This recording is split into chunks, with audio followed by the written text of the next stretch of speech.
Yeah, I know I got it muted, but I'm lagging on my end. Gus, what's the word on YouTube, bro? I got a delay.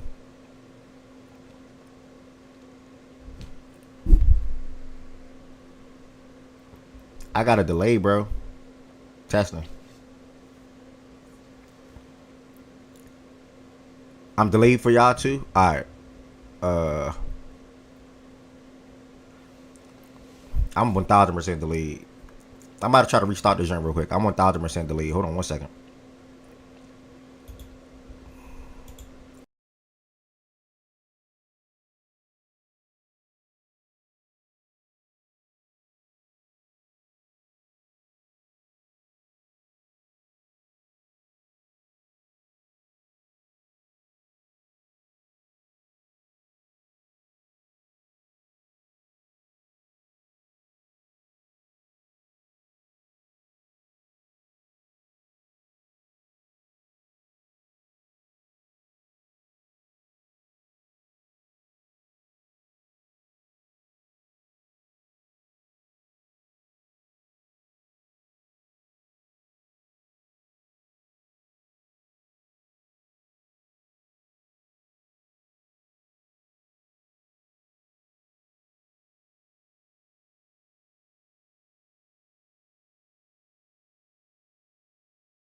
Okay. Now I should be good.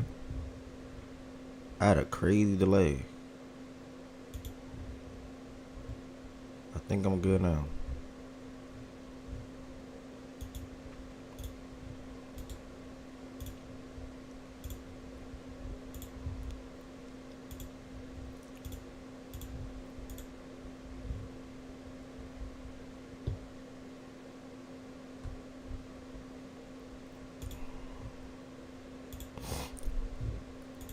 Alright, I think I'm good now. Testing. I think I'm good now. I think I'm good now.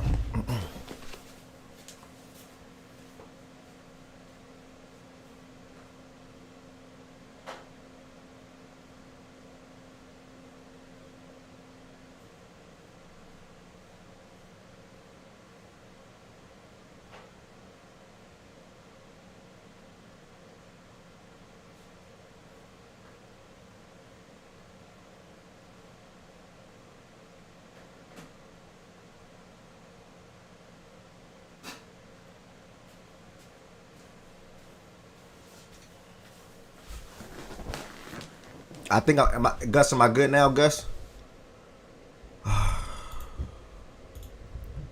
Yeah, I'm good now. Alright, my bad. I had a mini delay. Welcome. I had a mini delay. Welcome to the show.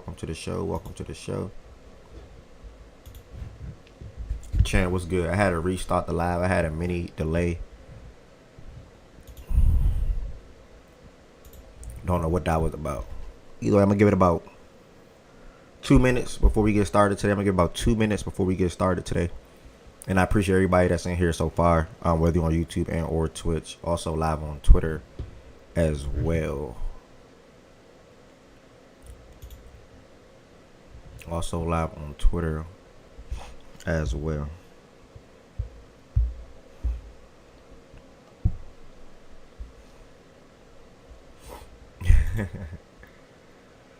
This bad CG is comedy, dog. Why is my computer running like this? Testing.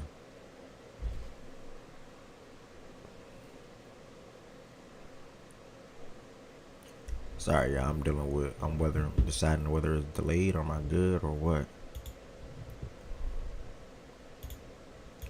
All right.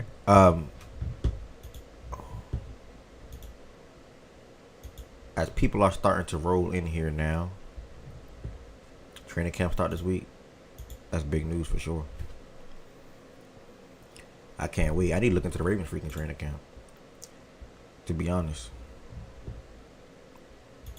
Alright, let me tweet out the show was live on Twitch. I had to restart with this freaking delay. Oh, here we go.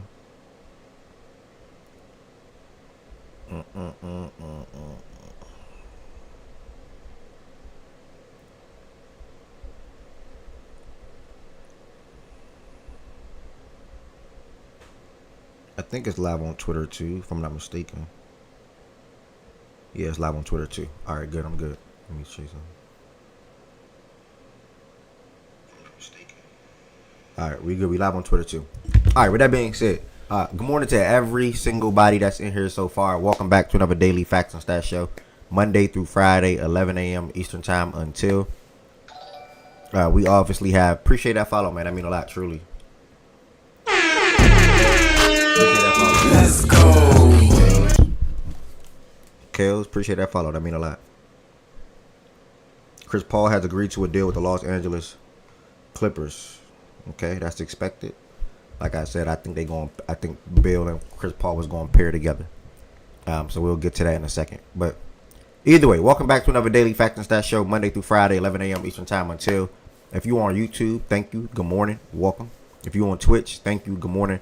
Welcome. John, good morning.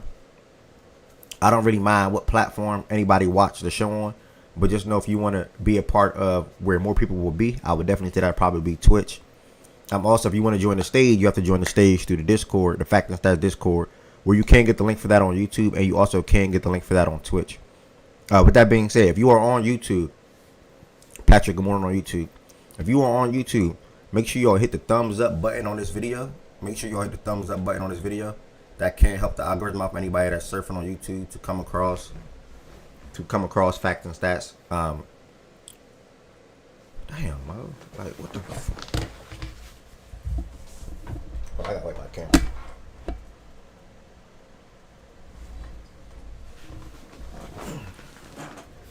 Alright.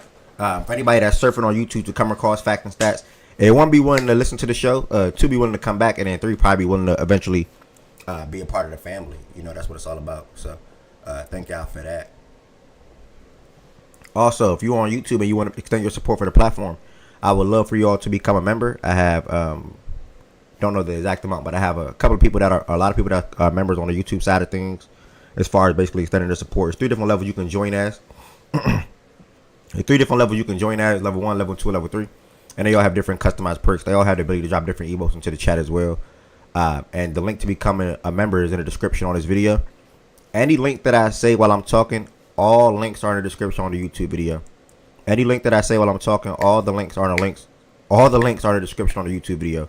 Whether that's the Twitch, whether that's the Twitter, the Instagram, the TikTok, the website, the playback room, becoming a member, whatever it is, it's all on YouTube. And outside of YouTube, if you're on Twitch and you want to extend your support for the platform, I would love for you all to hit the subscribe button and or gift the subscriber. How can you subscribe? You should see it right there. When you're looking at your phone or your computer, it will literally say subscribe, or it'll pop into the chat via Nightbot, which you did already, and say subscribe here for no ads. Subscribing and extending your support, and or also helping you avoid ads. I've been a Twitch affiliate for probably like 5 years, probably. From when I was I still do game, but when I was like really, really good at 2K. So yeah, that's that. On top of becoming a member and or subscribing, there's another thing you guys can do if you want to extend your support, or if you just don't have a Facts and Stats shirt yet. You can check out the website. The website is factsandstats.us, and again, the link to this is on the YouTube description. And then to make it populate into the Twitch chat, all I have to do is just exclamation point website, and it pops right up. You can do the same thing. Obviously, a couple of shirts left, small and large. Feel free to check out the website. We do not have any Facts and Stats apparel yet. Next, playback. Our time on playback is almost coming to an end. You know, this is the last month where they're continuing. Their creator fund, I believe. And whatever happens next with that platform is whatever happens next. We spent a lot of time over the last couple of weeks watching NBA Summer League games, WNBA games, baseball games, and we'll still continue with the yeah, CJ, yeah. That's coming. Russ should go back to the Thunder. No, I disagree. So yeah, playback for the rest of this month. It is be WNBA and baseball, unless it's a randomly started by somebody for some random talks or discussion or something like that. Yeah, you asked me should Russ go back to the Thunder, and I said no. You said I'm asking, but my answer was no. How you ask me a question, I respond, and you say I'm asking? What you mean? I was curious to see what Russ market was going to be like. Denver gave him a chance. You know what I'm saying? And now he opted out. If I was him, he really should have just opted in. What's the worst that can happen? They don't play you. If I was him, at least, I would have just opted in. Russ going to the Rockets? No, he not. Can't see it. It could make sense, I guess, but nah, I just genuinely can't see it. So yeah, this is playback. I told you all about the website. Last but not least, the Twitter page. I'm finally live on Twitter. Started going back live on Twitter last week. So people that used to see Facts and Stats on Spaces will now see Twitter popping up like a space. Obviously, it's not an actual space, but they can know probably where to find the show at or listen to the show either way. So today's topics, as I tweeted out today, we're going to briefly discuss the Vegas Summer League Championship. I know not too many people was tapped into it, and probably just end all bases on the Summer League in general. NFL bowl predictions and hot takes. So what that means is, or what's coming to what that is, when we get to that part of the show, I'm gonna ask everybody in here, whether you in the chat, whether you on the stage, drop a bold prediction that you have for the upcoming NFL season. I'm gonna notate it on my white sheet, on my whiteboard, or whatever the case may be, and then we're gonna look at that throughout the season, and of course throughout the end of the season, and just curious to see who gets close or who gets something right or something like that. So that's the bold prediction part. And in the hot takes, same thing. I'm doing the same thing. Drop your hot takes into the chat, and then put that on the whiteboard, and I'll keep that documented on my side. Make sure I write everything. So that's what we're gonna be doing for that.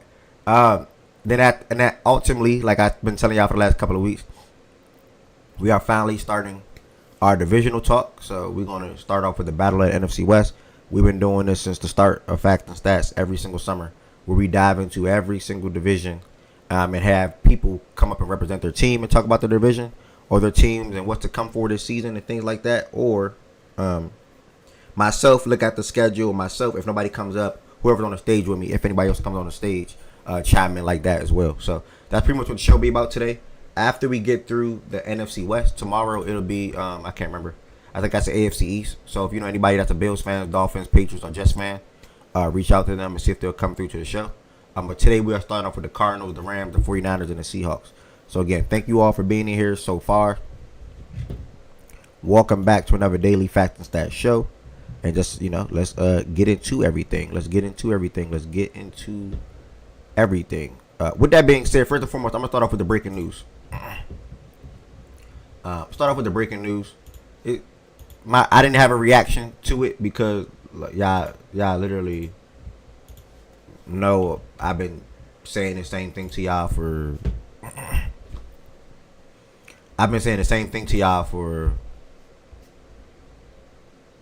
couple of weeks, to be honest. When it comes to Chris Paul landing back on the Clippers. Like I said it last week, said it the week prior to that. I knew him and Bill would be a pairing. You know what I'm saying? Both of those guys are landing in LA. And I want to just give credit to LA, man. First and foremost. To be able to, my bad, let me go into the Discord. If you want to join the stage, it is the pinned message on the YouTube, the Twitch comments. It says join the Facts and Stats Discord to join the stage for the show. Also, we're going to be having NFL and NBA watch parties in there later on. College football, college basketball as well. And then also to share your gambling plays. If you do gamble, feel free to share your plays. I have different channels set up in there. Make sure you all join the Facts and Stats Discord.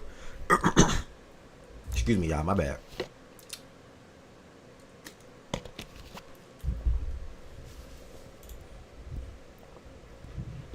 Let me pop it to the Discord right now.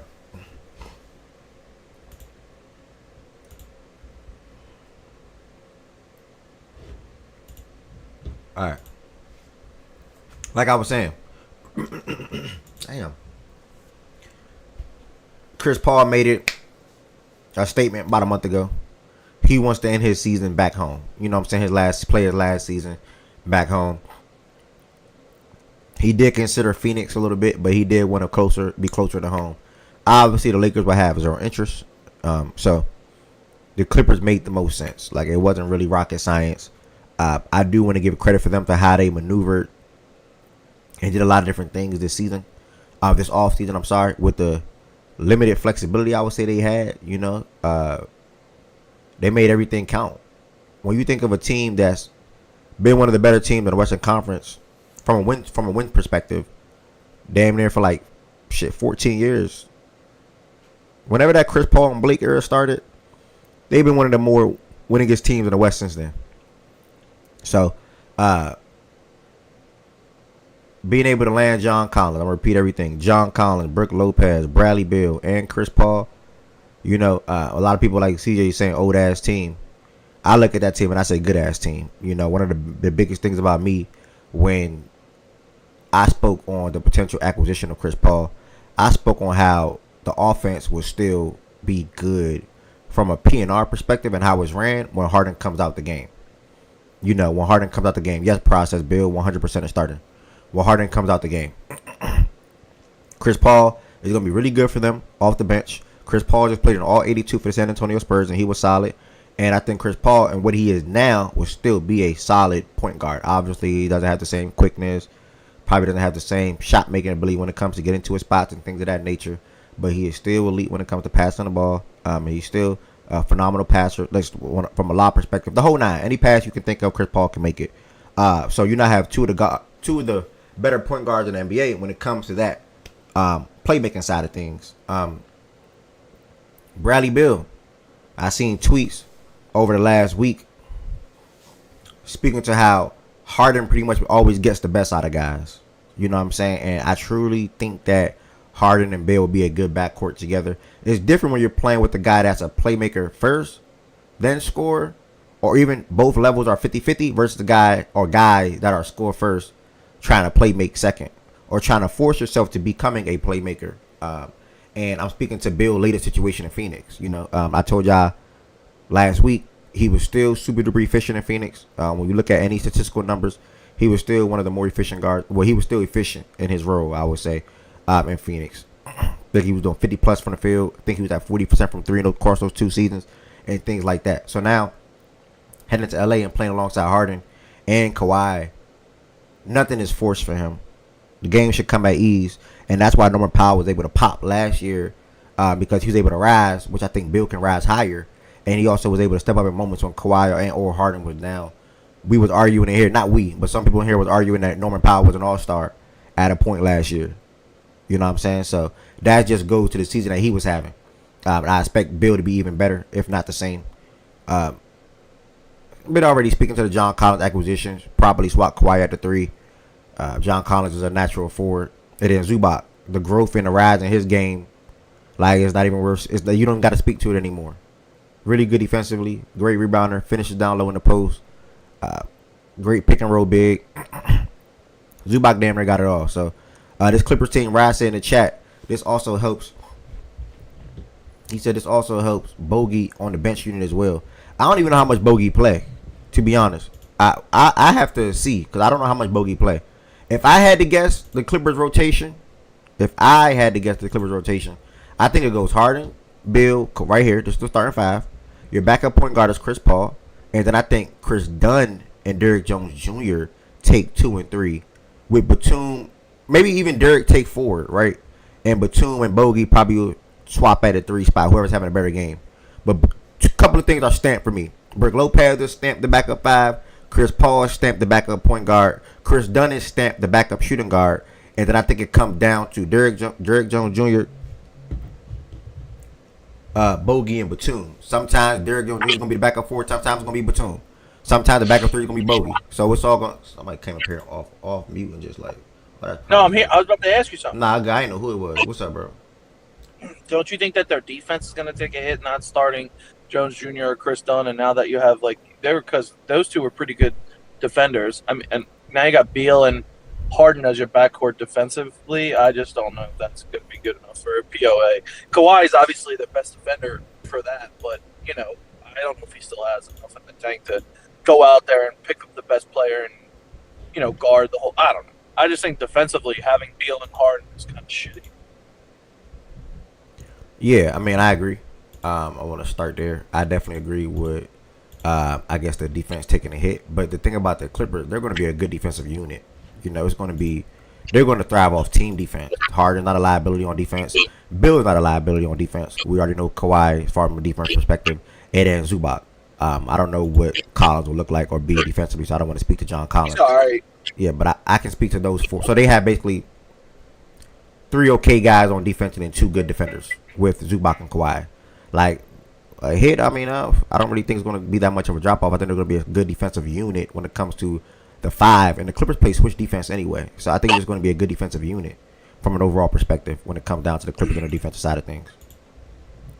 But how do you feel about the team in general? Yeah, like, you're high on them.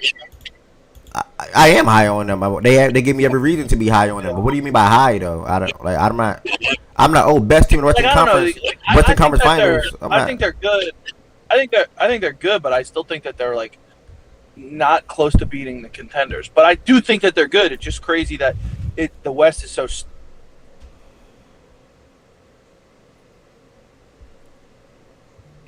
Did you hear me or no? No, you said it's crazy. The West is so. It didn't stop. You said this with the West is so, and then you stop. I guess that call was important, y'all. So when he comes back, I'll have him pick things back up. I'm all in on the Clippers going for the 2025 version of the Expendables. I think they're going to be really, really good next season. LOL. That's a really good team if healthy. Yeah, I mean, I don't see how anyone can look at this team and be upset about it. The depth is all over the court. Kawhi miss a game, or Harden miss a game, or Bill miss a game, or Zubac miss a game. They have the proper depth pieces for guys that can come in and start. So it is what it is. Ev, I'm sorry, I got a call. I think that they're good. I think that the West is so stacked, it's going to be hard to stack up against those top teams. Like, even as good as they can be, I just don't know if they're good enough to win anything. That's all.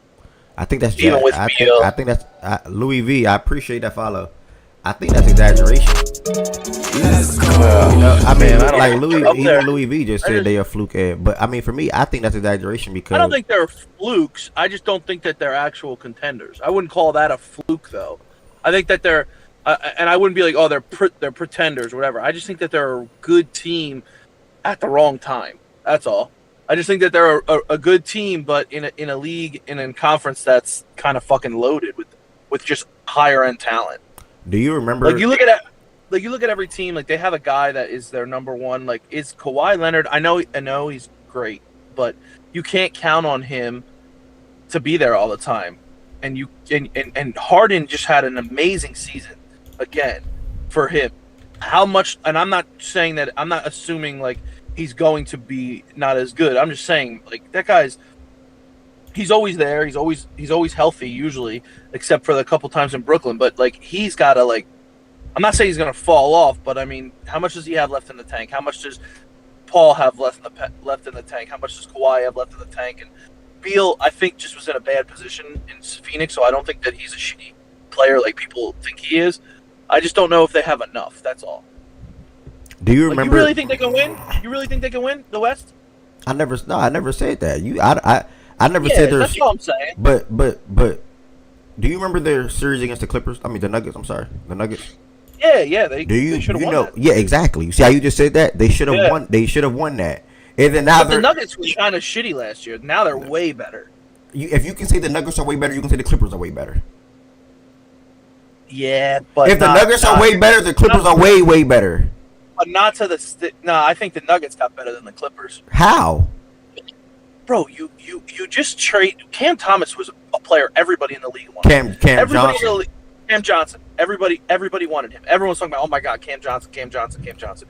You replaced him with a guy who was fucking dog shit in the playoffs. Hasn't been good since their championship run, to be honest. We don't know what Cam Johnson gonna be like in the playoffs, though. I don't know what he's going to be, but I can assume that a really good 3-and-D player is going to be able to be good with fucking Jokic. And then they got a bench with which they didn't have his entire, run last year. And they also got a guy, if Valanciunas plays for them, Jokic hasn't had a good backup in I don't know how many fucking years. So like the drop off is going to be obviously a big drop off from Jokic, but it's not going to be like, we can't even we got to play small ball now. Like, you still have Valanciunas, who's a good backup for them, who's going to give you what Jokic gives you at a way lower scale, rebounding and, being able to actually be implemented in an offense. in offense, and they got Bruce Brown back, who's a good fucking role player as well. I just think that they got better, and the difference is that they have a guy that is already a ridiculous. He's the best player in the league. People say so. You have him more help. This man with that guy is better than adding more help to a core that the Clippers picked up. Don't you think Cam Johnson's better than anybody that the Clippers got? I don't know. I think you're. Do I think he can be better than MPJ for them? 1,000%. But I don't want to just make it seem like he's. No. I'm saying, don't you think he's better than everybody that the Clippers picked up? I don't know because John Collins is really good as well. So I don't know. I this guess, offseason. Yeah, I know. I said John Collins is good as well, so I just can't just look at it like, he better than everybody they picked up, and just end it like that. Like, I can't do that. And I forgot they got Jonas. So I'll drop it to similar offseason, for those guys because I think how are you gonna big up Jonas and then big up Bruce Brown who has not been Bruce Brown has not. That's like Lakers fans. This is when I think of the Bruce Brown to Denver thing. I think of Laker fans getting Marcus Smart. Laker fans are hoping that Marcus Smart is what he was. Let me explain. Laker fans are hoping Marcus Smart is what he was 2 years ago because he has not been playing basketball the last 2 years. In Memphis, he wasn't playing basketball. In Washington, he wasn't playing basketball. Bruce Brown was not playing basketball in Toronto, and he really wasn't doing anything in Indy. So it's like I can't, or even in New Orleans, I cannot just. They're hoping that Bruce Brown is what he was 2 years ago when they won NBA Finals. And not saying he can't be, and not saying Marcus Smart can't be either. But that's what I think of when I think of those two players going to back to those teams or going to those teams. So I don't know. I think they had similar off seasons. I think they had similar off seasons. Last series went to Game 7, and I think if they were to play again, they would probably go to Game 7 again, even without them having that quote unquote guy to you. And that series shouldn't even have went 7. It should have went 6. To be honest, and you even said the Clippers should have won the series. So how can you say he dropped? Yeah, I don't know what's going on with his connection. How can you say the Clippers should have won, but then say, the Nuggets got it way better, and then try to limit how good the Clippers got in the offseason as well with all their acquisitions to big up the Nuggets when you're bringing up Bruce Brown and Jonas Valanciunas, but I can't big up Brook Lopez and Bradley Beal and Chris Paul and John Collins, but you want to make it seem like Cam Johnson is just the best thing out? Like I don't know. Maybe I'm tripping, bro. Sometimes I be tripping. Sometimes everybody be tripping. Maybe I'm tripping. I'm turning down these timers. These timers are going a little too crazy. They be taking over the chat. I ain't gonna lie. Let me push that back to every 15 minutes or something like that. I'm just going a little too crazy. And I appreciate that established. At the end of the day, bro, I'm eager to watch the Clippers. I want to make this very clear. Adding Chris Paul does not make me say, or even Bill, oh yeah, they're going to be better than the OKC and the Nuggets for sure. OKC is clear cut in a separate tier, in my opinion. At the moment, they're still in a separate tier. I don't think anybody in the West is at the same table or in the same tier as OKC. But you got all those other teams that's coming and trying to get to their level and trying to make another run, or even trying to get to the finals or get back to the finals. So you got Denver. You got the Clippers. You got Houston going out there and getting Kevin Durant. You got the Lakers, for what it's worth, getting DeAndre Ayton, Jake LaRavia, and Marcus Smart. You got the Wolves. I don't think the Wolves did anything this offseason. Yeah, the Wolves didn't do anything this offseason, but you still ain't getting better. You know what I'm saying? So you got the Wolves still. You got to keep them in the back of your mind.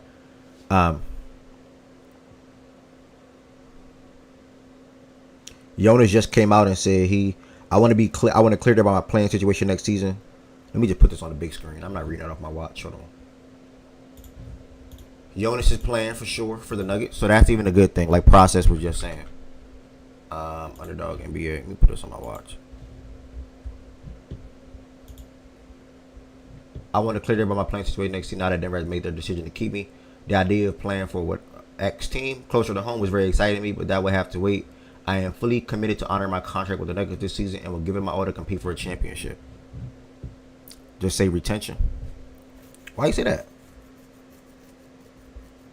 Retention for what team? So yeah, I mean, to Process point, bruh. My thing is, like, let me ask y'all a question in the chat so I can see if I'm tripping. Like, Do y'all, when it comes to the Nuggets and the Clippers, do y'all think one or the other had a better offseason? Like, I'm just curious. When it comes to the Nuggets and the Clippers, do y'all think one or the other had a better offseason? You damn right I can't say that team name. You know that team name because that's overseas. That's where you are. That's your neck of the woods. Probably not your neck of the woods. But I don't know nothing about that team. Well, I do know that team, but no, I don't know how to say that name. It's like the same. Flip. Jay checking in. Jay, what's good with you? Who do y'all think had a better offseason between the Nuggets and the Clippers? If y'all had to say a team. Somewhat equal. Highlight, you didn't answer my question, by the way. I don't know if you answered in the chat. When I said something about Austin Reeves and you laughed, I'm like, why did you laugh? Like, bro, I ain't gonna lie, Highlight. I'm gonna keep it a buck with you, bro. You might be the process. If you talking, I can't hear you, by the way. Are you talking, process?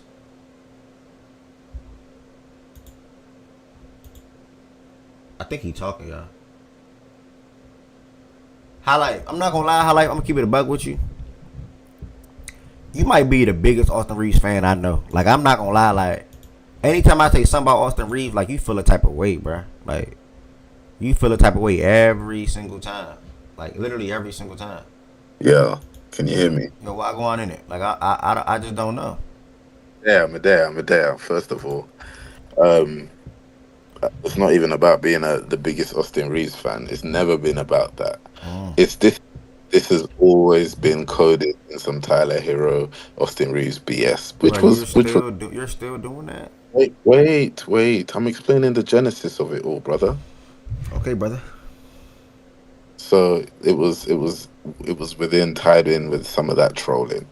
Now, the reason why I laughed in the chat when you said what you said was simply, I agreed with what you said, actually. The only reason why I laughed is that you wrote, Austin Reeves is a good player, by the way. Now, to me, you don't need to preface anything you say with that. You're saying what you're saying regardless. You feel me? Mm-hmm. So that's what made me laugh. To me, you didn't need to say that. That was all. No, because I noticed when I say something about Austin Reeves, you or Justin or Jordan Woods was some coming. Trolling, bro. Okay. My bad, innit? My bad. All right, we good. Because typically when I say something about Reeves, it comes with some extra stuff. I'm like, yeah, listen, guys, I think he's a good player. Like, I think Austin Reeves is a good player. I really do. Yeah, that. But I'm not. I find that funny because I don't think you need to say. Yo, can you hear me, Ev? I'm wondering. Yeah, now we can. Yes, we can hear you. All right, what the fuck? Go ahead. Sorry. That's all right. But yeah, that was it. It was just a small troll, bro. It wasn't nothing special, bro. All right, we good, brother. My bad. Can you say that? Can you say that P word for me then, since you know how to say it? Yeah, it's Panathinaikos. And you expecting me to know how to say that? Well, I expect you to say it now. Panathinaikos. That's Panathinaikos. Okay. There you go. Panathinaikos. Okay. You think that the Clippers are better than the Rockets, Ev? I don't know. If they play in a series, I'm picking the Clippers though at the moment because of the. I think they have more guys. Wow. You're super high on them, dog. You gotta be like. No. How you ask me a question? I can't. You just asked me a question. Can I literally respond? No, you do that all the time. Can I give my explanation? But there are people in here listening. You ask me a question and they hear an answer, and I want to explain for them my belief. I want to explain my answer for the question for the people that's in here, brother. Is that okay? I don't know why you get like this. I'm just asking you a simple question. Can I do that? You act like such a little you do that all the time, bro. Can you address me as a man and not label me as no woman or anything like that, please, brother? Because I do not disrespect you. Can you not disrespect me? It's just that simple, bro. Now, while I'm talking, bro, I'm going to mute him, bro. I don't know if he can hear me, but I'm going to mute him because that's what I'm trying to keep it respectful. Like, anyways, he asked me a question. I said I would pick the Clippers to win the series. He said, wow, you're super high on them. Well, yeah, I have the Clippers and the Rockets as 3 and 4 right now. And I said they're interchangeable. I think when it comes down to in a playoff setting or a playoff scenario, the Clippers will have more guys that can score the basketball or that I can bank on or trust to score the basketball than the Rockets. It's literally just that simple. Going into a playoff setting and a playoff scenario, I am more confident in the Clippers' 4 best scorers on their team than I am the Rockets' 4 best scorers on their team. And that's Harden, Bill, Kawhi, and Zubac. Out now, Brown. Hopefully he heard me. My brother, process. Do you hear me? I'm done. Yeah, I heard you. I don't Okay. know why you get all fucking Okay, butthurt. cool. Can you just say the next? Can you just say the next thing? Okay, Shut cool. up. Cool. Shut Go up. ahead. I'm responding. Shut up. Okay. All I said was, damn, you're super high on them. You didn't let me fucking finish because you were getting You didn't all even let me butthurt. finish. And I said, all I heard what you said. You said, yes, I think that they'll beat them in a series. So you think that they could possibly beat the Rockets and possibly beat the fucking what's it called?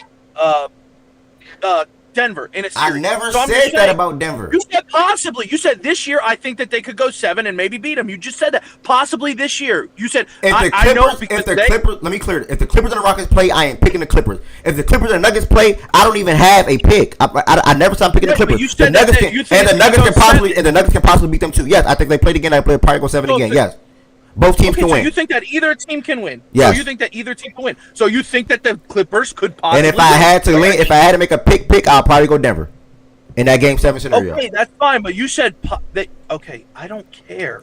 I get it. I understand what you're saying. I'm just saying. You said they could possibly win. Saying that a series could go 7, either team can win. All I'm saying is, think that they could beat Houston, who is just a number 2 seed, and just add Kevin Durant. And you said you would pick them. That's stamped that you'd pick them. So you pick them to beat Houston in a series, and you think they could possibly beat the Nuggets. Whether you lean one way or the other, you still think it's possible.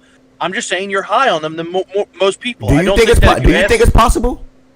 I don't think they beat Houston. I don't think they beat Denver. No, I think that they would lose to. Hey, you don't think either one? You don't think either one of those is possible?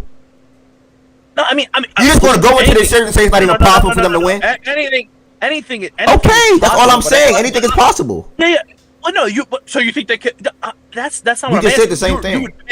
No. You're willingly picking them against the Rockets. I would Yeah, never. not do that. Denver. Obviously, Yeah, not Denver it's though. Possible. Not Denver. Yeah, though. I would never. But I would never even say. I would never even say it could go either way. You'd lean Denver, but I don't think it could go either way. But you said it's possible regardless, though. Let's focus on the main thing. The main thing. You said it's possible. Ed, don't be a fucking idiot. Anything. I'm not being an idiot, man. Okay, that's all I'm saying. Anything is possible.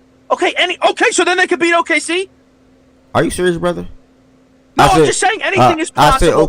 I said OKC is in its own tier, though. Bro, Did you hear me say that? I know, but yes, but in sports, anything is possible. Upsets happen all the time. I'm talking about what. So if that's how you feel, do you think they can beat OKC?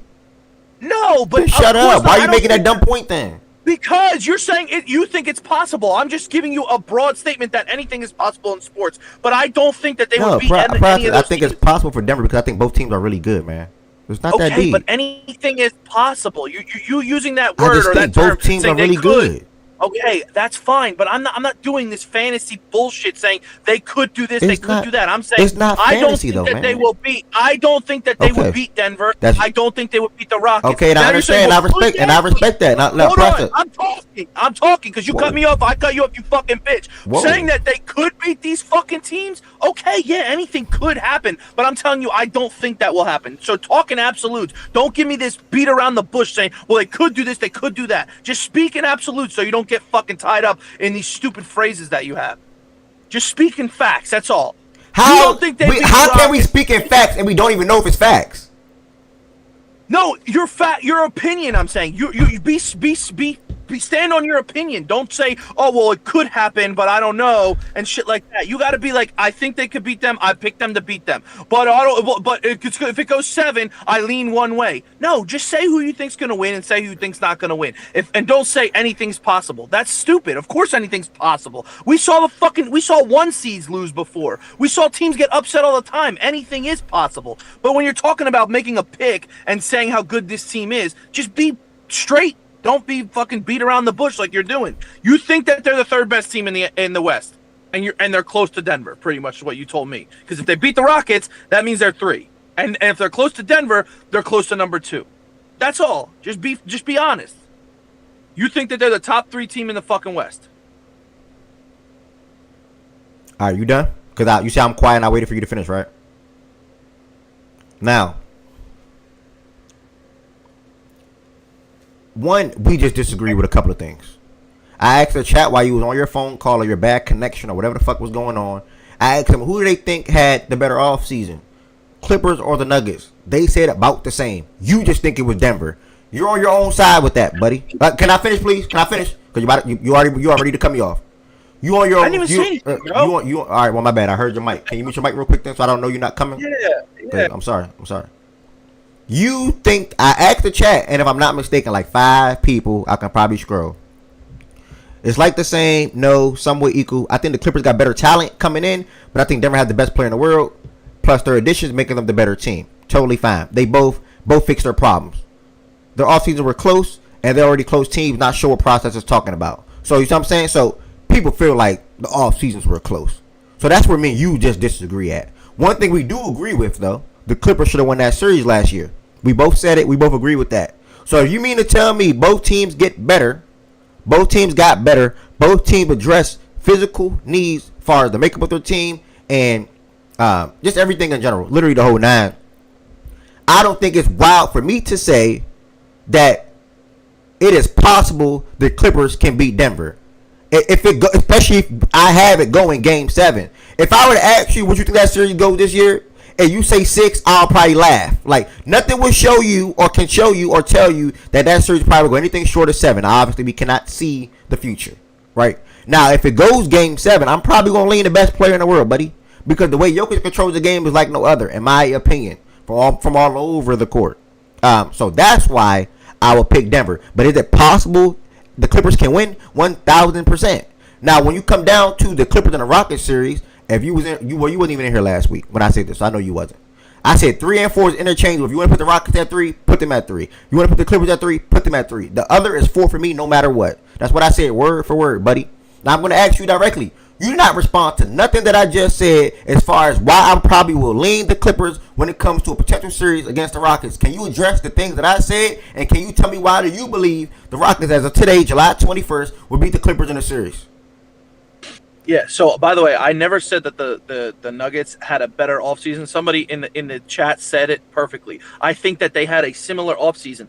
But the Nuggets, in my opinion, having Jokic makes them a better team. That's what I said. They had a similar offseason. You said better. You said better, by the way. You said better for sure. No. I just said Cam Johnson is the best acquisition that any team got. And I said having Jokic is what makes them a better team during this offseason. And I literally prefaced it saying because they both got better, but having somebody said in the chat, you just read their message. Mm-hmm. Somebody said word for word what I said. Having Jokic makes that a better team. So even having a similar offseason, having the better player, by far the better player, makes that the better team. So the reason why I'd pick the Rockets in a series against them is because, again, a team with a great coach, a hell of a season last year, which nobody expected them to have, a great defense. Sengun got better. They got rid of a guy who was an issue offensively for them. They got rid of another guy who was just a jack. He played okay last year, but you got rid of nobody, honestly. You got a couple of picks and 2 guys that people in the Rockets community wanted gone anyway. And you brought in one of the best players in the league, top 10 player in the league, to add to this roster. That is the best acquisition in the entire offseason, obviously, getting Kevin Durant and adding it to the number 2 team in the Western Conference last year, who is a young team, never been in the situation they were in last year, in the playoffs. They obviously had a lot of hiccups against the Warriors. They obviously had a lot of rookies as in the sense of their first time in the playoffs. But Sengun showed that he belongs in this league and he can play. He had a hell of a series against the Warriors, and he played, I think, really well. Jalen Green was awful except for 1, maybe 2 games. They got rid of him and they replaced him with Kevin Durant. I mean, you're adding a guy who is one of the best scorers this league has ever seen all time, and he's still a really good player at 37.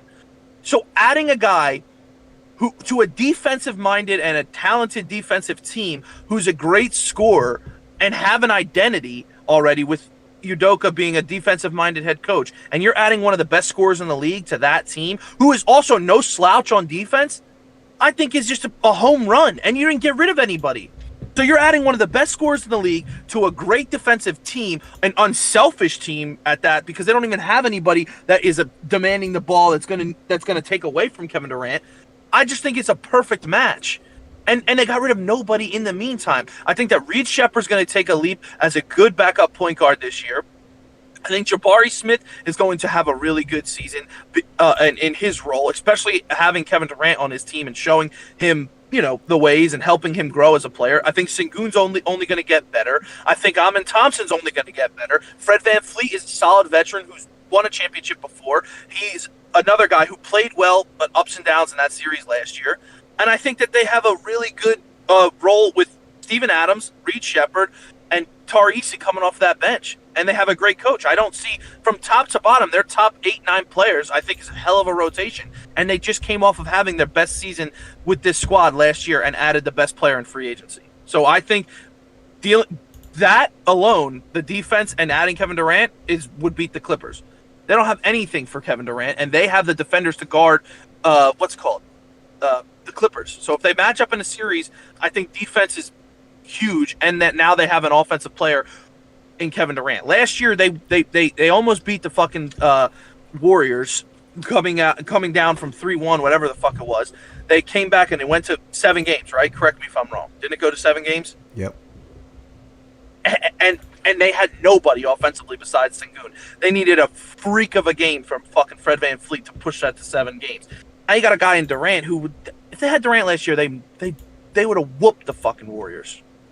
Yeah, that's a pointless statement to make, though. That's like saying if the No, Clippers I'm just saying. Like, yeah, but that's just like point. I'm saying, if the like Clippers had this, they would have beat the Nuggets. Like, what's the point of doing? No, that? I know, but of course, though, I'm just saying. But like, that's how much better they make them. They're already the number 2 seed with the best defense in the league. They went 7 games with the Warriors.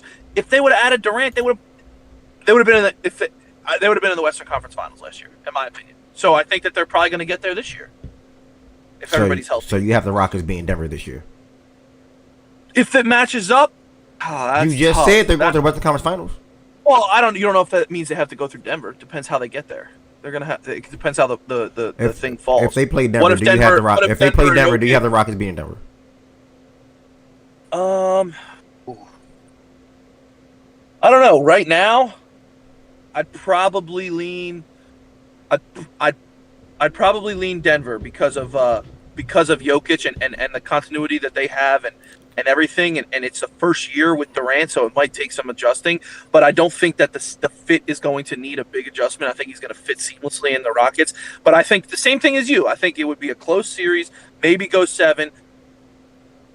So can you hear me still? Justin, what's good? Can you hear me? I'm assuming you got a call, so I'm gonna wait. I'm assuming he got a call. I just have to wait 1 second for this guy, and then I'm gonna continue. But why you shaking your head though? Like he said some outlandish shit. What part of that was crazy? You shaking your head over there like I can't believe that nigga said nothing he just said. What did he say was wrong? No, he didn't say nothing outlandish. I'm listening to his reasoning when it comes to comparing the 2 teams, and I feel like I'm sorry, I got a phone call. I feel like his reasoning is swaying to what's good y'all on YouTube. What's good on y'all on YouTube? How could I join Ev after? You got to join through Discord. It's easier to just hit the Twitch button. It'll click the pin message, or you can just hit the Discord link on the YouTube side of things. So you're picking, and OG, hold on 1 second. So you're picking Nuggets over Houston, correct? Yeah, I think it would go 7s. I'd lean Nuggets because of the same reason you would with the Clippers, because of Jokic. Okay, so you're picking Nuggets to win. So at the end of the day, after everything you just said, me and you, who's your 4th best team in the Western Conference? Just curious. I know Houston's 3. I know Houston's 3 for you. I don't know. I think that Houston might be the 2nd best ranking wise, like because of the. Okay, that's fine. That's fine. But So I got your top 3. Who's 4? Man. That's all I want to know. That's it. Just 4. It's honestly a 3-team, in my opinion. Not 3. Because Can you just give me one though? I don't think that Dallas is going to get there. I'm going to go Minnesota because of health. Because I don't think that the Clippers are going to be. It sucks to say, but I don't know if they're going to be 100% healthy through the whole season to have a lot of wins. That doesn't mean that they're not going to be a better playoff team if healthy.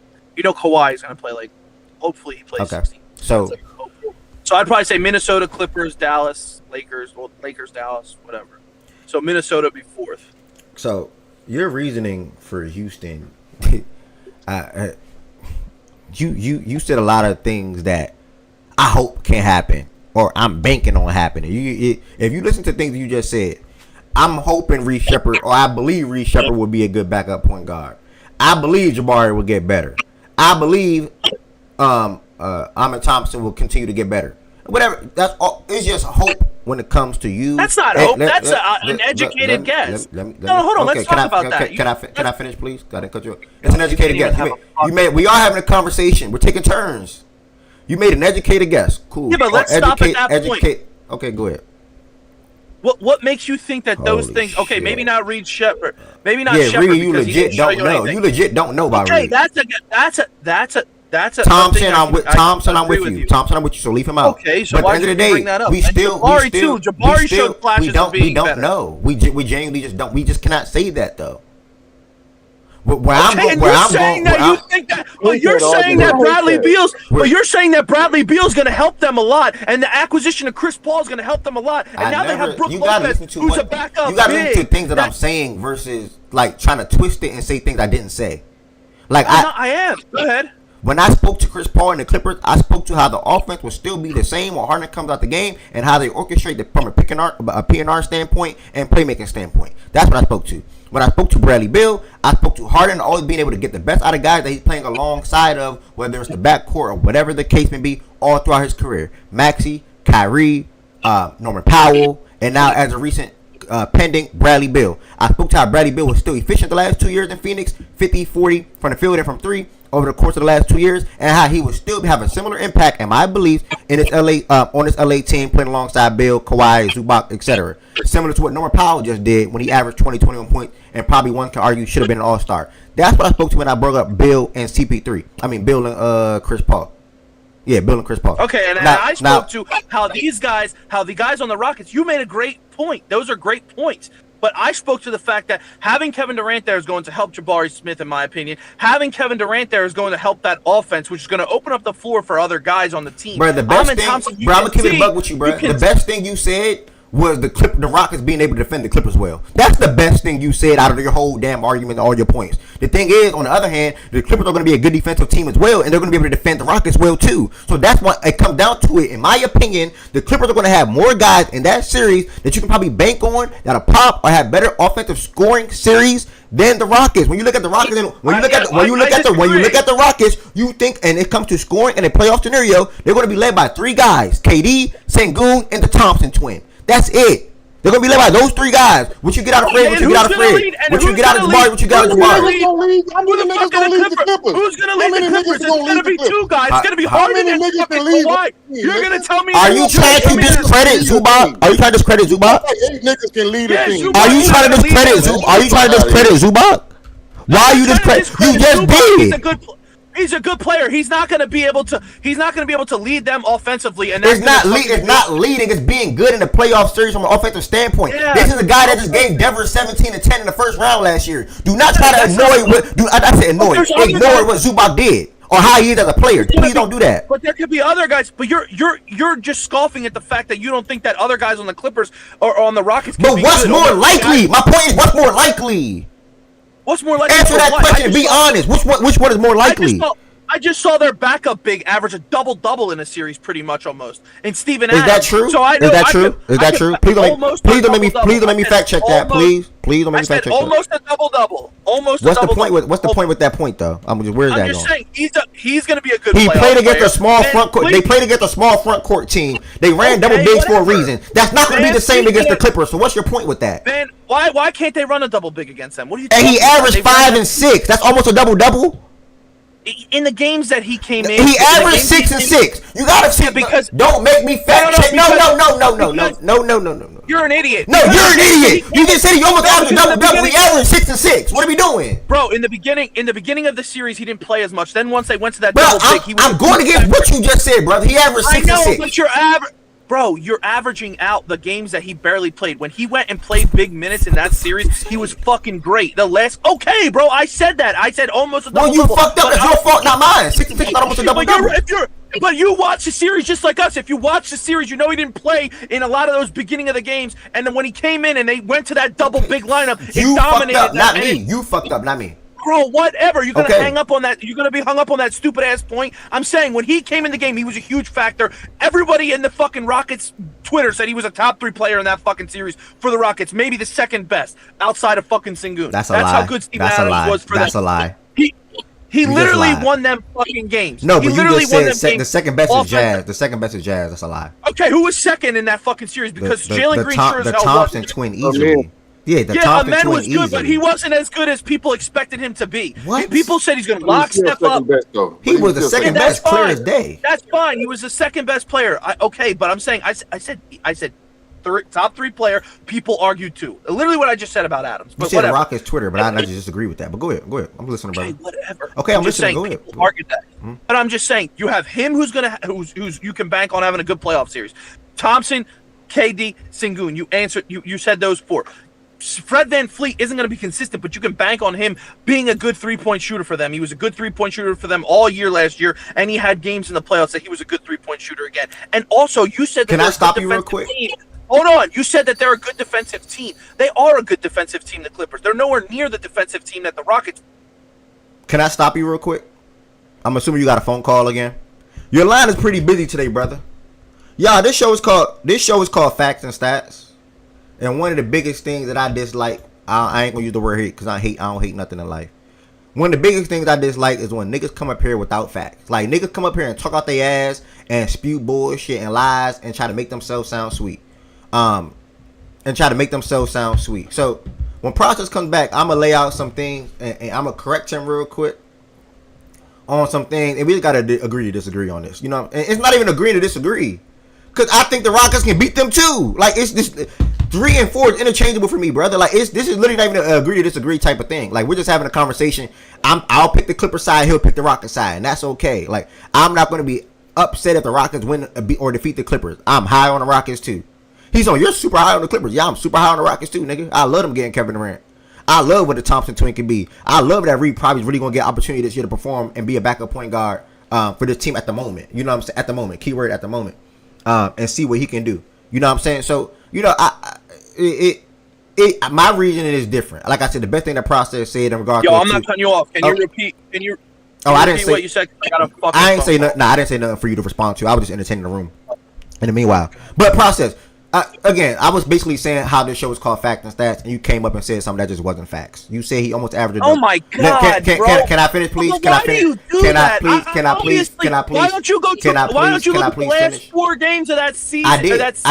I did. Okay, and what was nothing screams double double is my point. Like I literally said almost double-double. It's not true. It's literally not true. And you know what? To help you out, I'll put it on the screen for you. Okay, you want me to do that? You want me to put it on the screen for you? Okay, you can't see the screen. I'll just look it up myself. No, don't worry about it, buddy. I'm right here. Game 4, Steven Adams, 26 minutes, 5.7 rebounds.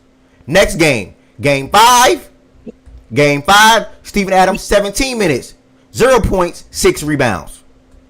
Game 6. It's already locked and loaded, my brother. 31 minutes, 5 rebounds, 17 points. Stay right here, brother. Game 7 now. 25 minutes, 3 points, 7 rebounds. Nothing screams double-double at all. Literally nothing. So please, don't try to jazz up the shit you say. They say, oh, when he was playing. No. The main point was he was such an impactful player for them, and you just named 3 players that you said are gonna. You said that you're going to. They're only gonna have 3 players that you could trust in the playoffs. I never said trust. Stop lying, bro. If we're gonna have a conversation, can we please have a conversation without the lies? That's literally what you said.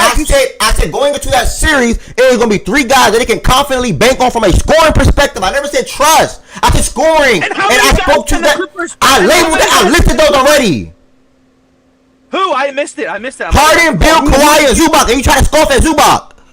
Yo, you're fucking crazy if you're gonna think you can rely on Bradley Beal in a playoff setting against the Rockets to give you offense on a consistent basis in a playoff setting against the Houston Rockets, the best defensive team in the fucking league. They're gonna be able to cut his fucking water off if they want to, but they're not. So this team is cutting off Harden, Bill, and Kawhi to you. I didn't say Harden, Beal, and Kawhi. I said fucking Beal. No, so what about Harden? What about Harden? What is Bill going to do to you? Just not like, never mind, bro. We don't gotta get into that process. I'm just saying, Bill. Like you're acting like that the Clippers are some. Your phone popping today, bro. It's your off day. Like it's Monday for you, nigga. Like you're not even at work. Like why your shit so popping, nigga? He dropped y'all. He having a busy morning afternoon. So I'm a Yeah, but you were penny pinching on one of them points, nigga. You penny nah, I pinching. You wasn't. try, you Nigga. know, Nah, he said something because nasty. He said something that wasn't facts. OG, my job is to correct the shit that's not true.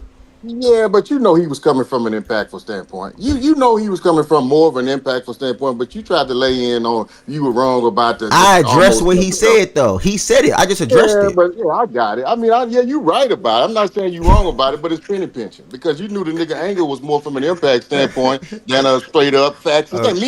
There's two niggas in here that can't quote no stats.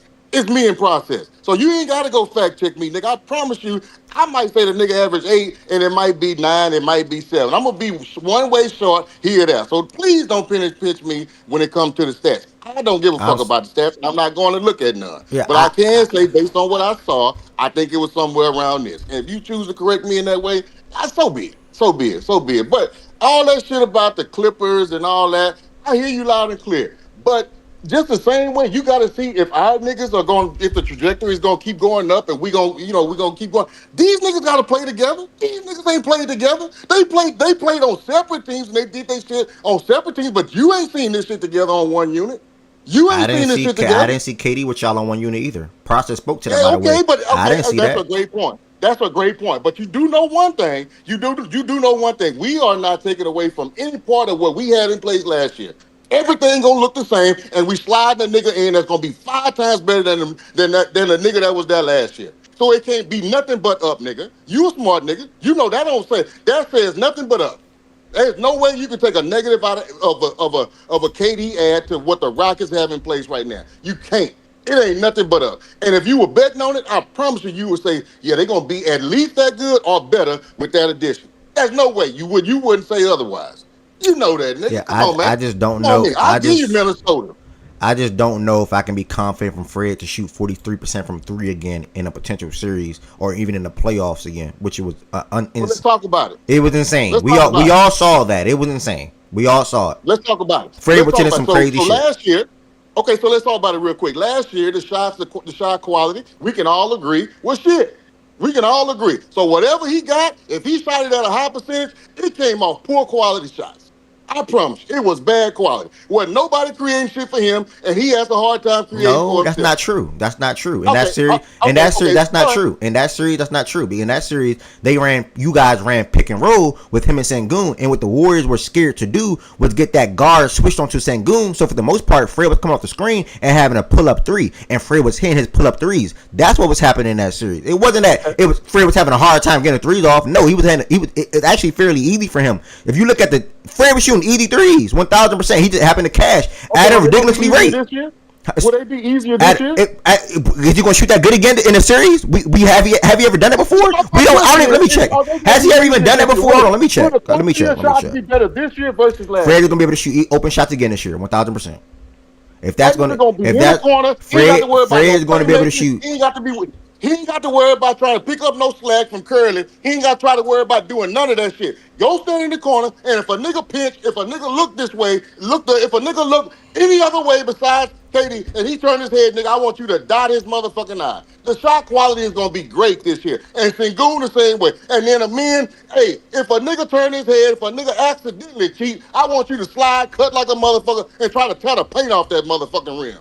Everything, shot quality for everybody on the team gonna go up this year because we got a nigga that can dictate offense in a way that the nigga last year couldn't do it. The shot scheme quality couldn't point do it, don't. and we didn't have a The nigga shot that quality. couldn't do it. The shot quality Absolutely, point it's gonna go up. I don't know how much the shot Hey, quality man. point mean because like even the Clippers are going to have a higher shot quality with inserting two better starters in their And starting last lineup. time Though. them two niggas got together, Like last time I, them two I, niggas got together, the nigga that just got added today, that shit went on fire on the way out. yeah, they there. started together. So, They started that in the shit backcourt. went They're on not fire on the way starting in out the there. backcourt.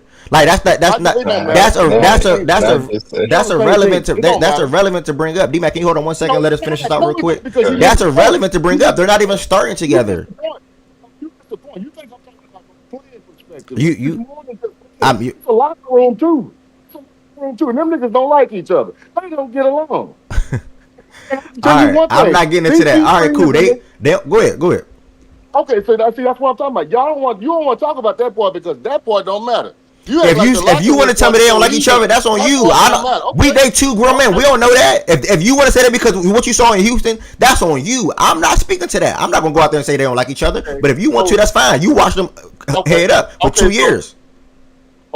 So you can go off based on what you've seen in previous spots and say, I'm gonna make an educated guess that this will probably happen based on what I've seen, what you've seen, Bro, but I can't do the OG, same. what I just said was in regards to their starting lineup, OG. You attack how cool Harden and Chris Paul is. You can speak to that. I can't because you watch 164 games of them, probably more of them two in Houston together in their 2-year tenure together. They're 2 years together. I spoke specifically to Bill and John Collins and how the whole entire starting five is going to get open quality looks with Harden under the helm as the floor general for that team. That's what I'm speaking to. If you want to speak to Harden and Chris Paul, that's on you. I'm not going to speak to that though because I do not know their true relationship. If you want to act like you're their best buddies and shit like that, you can do that. I'm not.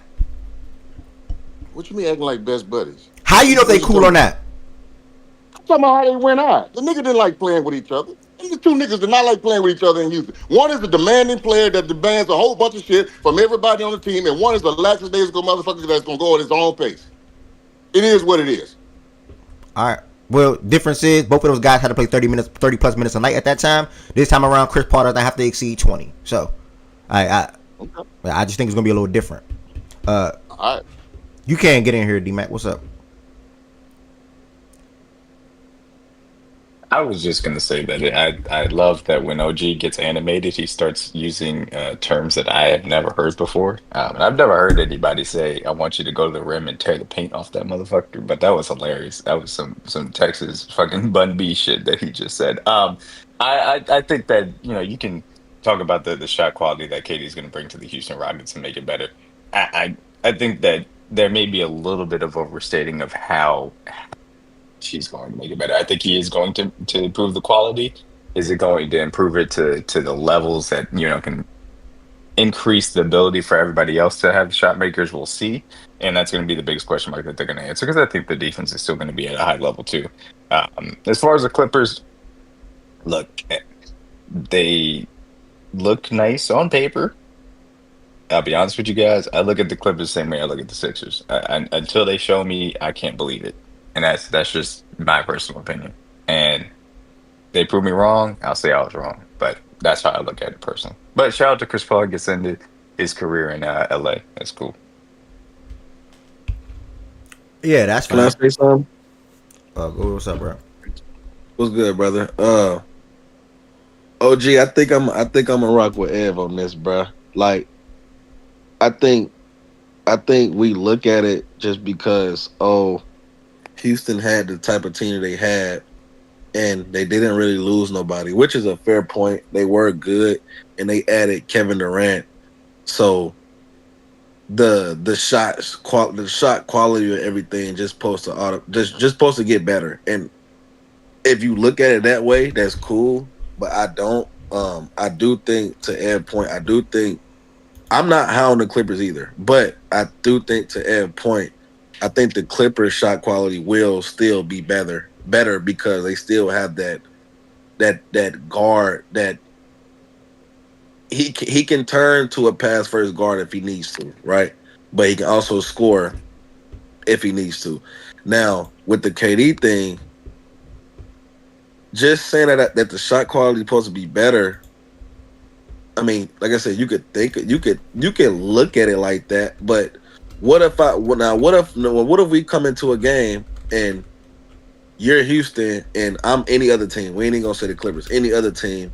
And what if just because you got KD, which is one of the best scorers ever, coming to the team as a good scorer, what if I just guard it straight up? Then where's the shot quality coming from? Now I'm just letting KD do what he do, and everybody else is still being guarded the same. So if I throw a scheme out there like that, where's the shot quality coming from? It wouldn't have to come from. It wouldn't be from Kevin Durant, right? Would you agree? It would mainly come from, if that's a scheme that somebody throw out there, I think it would mainly come from maybe Sengun more than a Kevin Durant.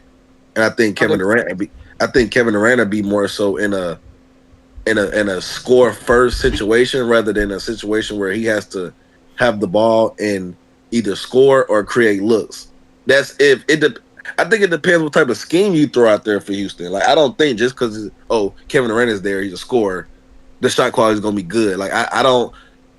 I'm not saying it's a bad way to look at it. I just personally don't look at it that way because it's certain schemes that you could throw out there just because y'all got Kevin Durant that can still have the shot quality at a lower level. If Yeah, that but makes sense. it does. But that's, I mean, yeah. So first off, it wasn't a comparison on who's gonna have the better shot quality out of the Clippers and Houston. That Okay, was okay. not the Maybe point. I heard it. Maybe I Yeah, heard it wrong. it was never about that. It was a matter of last year shot quality wasn't as good as it's gonna be this coming year because we've added a player that's gonna make defenses react differently. That's the point. That's the point. And no nigga is gonna change. No nigga can convince me Okay. otherwise. That's just basketball. That's basketball 101. If I have a nigga that's a differentiator, you as a defense are gonna have to do one thing or another. Yeah, you can let me go. Let me go play 1-on-1. I also have another nigga that can make you double team as well, and that's Sengun as well. So I got two niggas like that now. So I know, I think again, I always say it's more than one way to skin a cat. I know the way most niggas look at, well, give me the playmaking point guard that can do that and break off the dribble. And he can do. I think it's more than one way to skin a cat, and this is how we're built. So this is how we're gonna have to eat. And That's coach a gonna have to fact. figure some shit out too. Coach gonna have to figure some shit out too. But yeah, I do. I know 100%. That's not like I said before. Based on what we've done, what we've added, which was what we've added, what we've taken away. I think you we have the chances of us being better as far as better than what we were last year, not better than the Clippers. As the chances of us being better versus last year versus the Clippers being better than they were, they got to massage some shit. They got to make. I know y'all. It's all on paper. It's pretty. It's beautiful. They got a bunch of names on that motherfucker. But I'm telling you, it ain't just well. Put the names on there, and that shit just gonna mesh. The chances of us, we got one nigga to slide in, one nigga, and it is a plug and play situation. The other nigga gone is your spot. You know what to do. You've been there before. Let's go. That shit, they got to incorporate Yeah. John Collins. They got to incorporate another. They got CP3. I know you're talking about they not gonna play together. The niggas are still on the same team in the same locker room. And Tez, you can speak to the fact when two niggas don't get along. I promise you that shit it weighs on the team. Yeah, To what degree? To what it's degree we undercover can argue. it's To what undercover degree we it's can argue. undercover But tension. It's undercover tension there for is gonna sure. be an impact because one We nigga ain't know. gonna shut his mouth. He's not. He's not I gonna like to. talk. He gonna I like demand, and to. the other You're nigga don't you're like you that ain't type even, but OG, you don't even really like in locker rooms and shit like that. Even walking out the locker room, or even walking into the locker room, or even going home. Like it ain't always gotta verbally be said. You know what I mean? Like it's on niggas' faces, gang. Like it's on motherfuckers talk. Like it's the shit do be undercover pressure, bro. Like, well, I ain't gonna say of. pressure because y'all teammates, but Five undercover niggas over undercover here, and this, tension. I got four niggas over here, and I got seven niggas over here, and then it's all separate. And I'm for me, the way I look at teams different. I look at all that shit, bro. If you talking about winning the Yeah, yeah. championship, if you talking about nigga contending, all that shit need to be in order. It You can't gotta be, be you well, we gotta don't be like each together. other, but we still win. You gotta be Come on, together. man. Yeah, that's what I'm saying. And that's all I'm saying. They got some challenges to make that shit work. Yes, on paper, it's a beautiful sight. Everything is in order. They got everything. But I'm just saying, the chances of what we got to try to incorporate, that shit is easy, man. That's a plug and play. What I they would got to say on incorporate, paper. come on, man. Shit. I would still have questions on paper because I look at the way in which their backcourt is currently situated. I don't know who's playing defense at the point of attack. And John Collins has never been particularly great at rim protection. And I mean Zubac, he has his defense ability that is pretty solid. So I I I would have the question marks as far as them being able to use these elder backcourt members and on the defensive end would be my major question from that standpoint. Yeah. Now, OG, you Because saying you can't play Dunn and right. You could play Dunn and Harden, but then that means that Beal and CP3 are on the bench, which is fine. But I'm just saying like that would be my major question mark just looking at the team on paper right now. I'll give you Denver. I'll give you. I'll give you. If you want to say Denver, I ain't got too much argument with that. But the Clippers, come on, man. Let's talk. Let's argue about that. Let's have a good discussion because I need to be convinced. Right now, I'm not convinced. I'm not convinced. Not right now. And I swear, if a nigga can sway me, I'm here. But right now, I I mean, ain't it's heard not no for argument that makes me. it's not for you to be convinced. We get your stance. Listen, I don't understand how you. I never seen a team be a good team last year in the regular season, 50 or more wins, and then improve their team in the offseason and then say, oh well, I got to be convinced still. Like nigga, they were a good team last year. How much more do you got to be convinced? They were a good team last year, and if I ask you, did they get better this offseason, you'll probably say yeah, but I gotta see it. But it will still not deny that they got better this offseason. Did they get better to you this offseason, OG? Just curious. We know that the Clippers got better this I mean, offseason. we know that though. Like, where's you D-Mac going with that? just questioned it as if it's like do we know that? You see what I'm saying? So Yeah, it's see. I don't know it to be Okay, cool. So perfectly D-Mac don't know it. Majority of people will say the Clippers got better this offseason. Majority of people will say that. OG, do you disagree? Do you think they got better this offseason? On paper, Did they improve their team this offseason? on paper. All right. Bro, they So, trolling. They gotta be. so They not serious, but they gotta be trolling. again, this is legitimately No, I like look at teams different. I look at building teams different than y'all. Y'all can sit up here and say, "Well, if you if you put this nigga and this nigga and this nigga on," I know. I think shit got. I think teams are like a fucking puzzle. That's the way I look at teams. I think shit got to be in order. I don't believe you can just put some shit together and say, "Yeah, it's gonna work," because all that shit is good, so it's gonna work. I can come up here and put a whole bunch of motherfucking ingredients on my motherfucking Bro, camera right now, I nigga. never heard Some it good before. I don't know if motherfucking it's the ingredients. I don't know if it's the Clippers or not, but I never seen a world where a team get a good backup center in free agency. You get a power forward that puts Kawhi at the 3 in free agent. I mean, yeah, basically in the offseason, and then you get one of the better available guards out there in Bradley Beal, and then you don't know if they got better though. Ev, hold on. Are niggas up here being serious though? Like, Yes, bro. you ain't genuine. And yeah, Wait, like, we don't believe you nothing ain't you say. genuinely So, think Clippers didn't get better? Like, are y'all being dead ass or like? yeah, we are. Yeah, we are now. What? Yeah, we I are now. have What? question What's marks your point? Yeah, about we the are now. perimeter What? defense. Still, they moved on from. I know, like I guess people don't consider Norman Powell to be that good of a player, but I thought that he They was. replaced him with Bradley Beal. Yeah, Are you Bradley trying to Beal imply Norman Powell is better than Bradley Beal? at this point in his career? What do you mean at this point he's younger than Norman Powell? Let me ask you a question. Do y'all think it's But a world where? we've seen Man, the what way that Bradley Beal plays. y'all Hold on, nigga, let me. all right, bro. He was All still an efficient player in Phoenix. I think people's forgetting that information. Go check the numbers.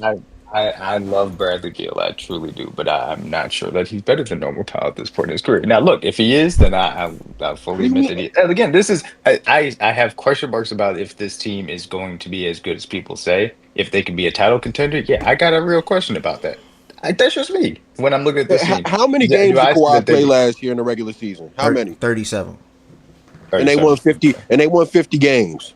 This team just got way deeper at damn near every position that they need to get deeper in. And They're slotting their and best I'm player. Hold on, supposed to know that Kawhi's going to play more this year. they're slotting their best player where he actually should be, and that's mostly playing the 3. And now niggas are saying they did not get better because they think But Norman Powell is better than Bradley Beal for some fucking reason. I don't understand that. Like, why? If Kawhi is supposed to play more as a part of this equation, then I'm not going to get there with you guys. But I do have question marks as far as I the don't. perimeter defense of this team. I don't think good saying because you.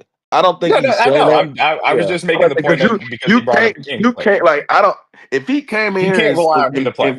yeah, if he came in here and phrased it like that to the point where they won 50 games, he played this and that. If Kawhi played more, nigga, you can't get that off. But I don't think he was coming in like that though. Yeah, no, I was just mentioning it because he I hope. mentioned the game's play from that standpoint. But if you're asking me my question marks about this team, yeah, I do have question marks as far as the perimeter defense on this team. I thought Norman Powell was a consistent option for them.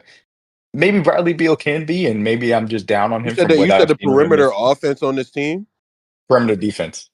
perimeter defense, bro. They have Yes. Chris Dunn, they have DJJ as their POA, So then and they have and you're rim taking those. protection. They have rim protection with 2 different bigs. Kawhi is not no Okay, bad defender. good. Like, Good. Who's your closing lineup then? I don't know, maybe Dunn, Harden, Kawhi at the 3, maybe Collins 4, and 5 Zoo. So then Beal isn't a factor in that start. So You could put Beal out there. You could sure, alternate who would you put Beal Beal doesn't up have there? to. Beal doesn't have to close every single lineup. Like he No, doesn't no, have but to I'm do it saying every time. Bill. Who would you put Bill in for? I think I see where D-Mac going now. Now that question Take has got Gun out. No. Yeah, Yeah, because you because the you take problem Dunn out, because and you're then there was still a big issue with perimeter Be- defense. And yeah, and again, this is because you're just me still looking at what this. you gotta listen. It still sounds like last year. Like it still doesn't change. Like this is just a new year, but you're still giving him the same names instead of John Collins. But I guess the way he feels about John Collins, with you still throwing out the same lineup that they seen a year ago, it ain't you know what I'm saying? It ain't really that much different. You get what I'm saying? Like so I don't know. I don't know how D-Mac trying to phrase it, but if that's the way the alley that he's going, I do see it. I'm not gonna lie. I do see where he's going with it. Every man. I game Again, is thought him. this is not me saying that they can't be a better team or they can't have a better record. I'm not saying that outright. I'm just saying I have questions about it from that standpoint, and I'm hesitant to say like this is going to be a title contender. For the questions that I already have to begin with, and then adding on top that their best player is a player that I can't count on playing. Which is why I said the same thing earlier about them being the Sixers of the West, in my opinion, because they just got to show me that the best player can be healthy. yeah. So if they attack, the point of the Clippers is depth. They are now one of the better. They are now one of the deepest teams in the Western Conference, 1,000%, up there with OKC and Denver and Houston for what it's worth. Right, Dallas. I have an issue with the that. statement, but I'm gonna let you finish. What's the issue with the Clippers' depth? Again, this is where I get into when you're talking about the ability to be really good on both sides of the ball. The thing that made OKC such a really deep We don't team got to bring is up that OKC. What's the issue with the The, Clippers' the depth? Clippers well, are you had Let's okay. just but focus I on. Let's just again focus on it the Clippers, but though. Let's leave OKC out. You had you mentioned OKC, so I'm going to bring it back to the team that we just saw the win title. When you have true depth, specifically when you're going in the playoff setting, you have to have guys that are really going to be able to bring you something on both ends of the floor. If I'm playing offense, defense with these guys, then other teams are going to be able to take advantage of that. And that's why I asked Goods the closing question, because that is going to be an issue of where they trade this off when it comes down to it. So when I look at their depth, I think that they have depth for the regular season. That's why I say they could end up having a better That's regular what I'm season literally record. speaking to, brother. That's So, literally my so point. I know. So when you Wait, think of, hold that's on. literally You what I'm D-Mac, asked me a D-Mac, speaking. D-Mac. question. You You didn't Oh, even yeah, let didn't me. wait. allow I me Let to didn't me even finish get to my finish question. finish. I real don't quick. understand. Listen, I can't even answer the question. That is when I'm talking about them as a title contender. Those are my question marks as far as that is concerned. I'm a little again. It's just I have general questions for them going to the regular season, but they could end up having a better regular season record. That is very possible. D-Mac. Yes, All right. The Clippers, they have more two-way guys than they did last year, right? Because Norm is not a better defender than Bradley Beal, nor offensive But you player. wouldn't call him a two-way What though, is he I two bro. wouldn't call way? him I a wouldn't. What two-way, is he but two no, way? but the Like thing like about come on, Beal, gang. Like let's keep this shit bro. real, Hey, bro. we Like could be he's honest. We could be honest. We could be honest he's not about a it. two way. Like Beal I don't never wait. disagree with your Be- first statement, but he's not a two way though. Like we don't Beal look at Bill never as a been. two way. Beal never been no negative on defense. His But he's whole not career, a he's two never way been that. player, brother. But you can But continue. the point is they got better at that position though. That's the point. Like Yeah, more so for the offensive end. We not, bro. and the defensive end. Beal is a better defender than him. Nobody in here is saying going from Norman Powell to Bradley Beal. We got better on the defensive end. But Nobody is if one is a doing better that, defender, bro. one is a better defender. His point is he's just a better defender, though. Maybe he But shouldn't. that, Maybe he shouldn't have said two way. Yeah, that's cool, but he's still a better defender, though. but that doesn't offset it that much, brother. Like, come on, we're not doing that, bro. Bro, Like, the we're not. point was to say they got better on that end, bro. Like I don't know why you harping on the two-way shit. They got better on that end. Simple. It's But that simple. that's how you trying to frame your point, though. I've had my issues with Beal on the defensive end. I personally don't view Powell as a good defender. I don't view Beal as a good defender at this point in his career. That's how I view both of them. So that's just my viewpoint. Now, what I was getting to you, D-Mac, when I brought up the depth point, can't nobody tell me this Clippers team is not 1 through 10.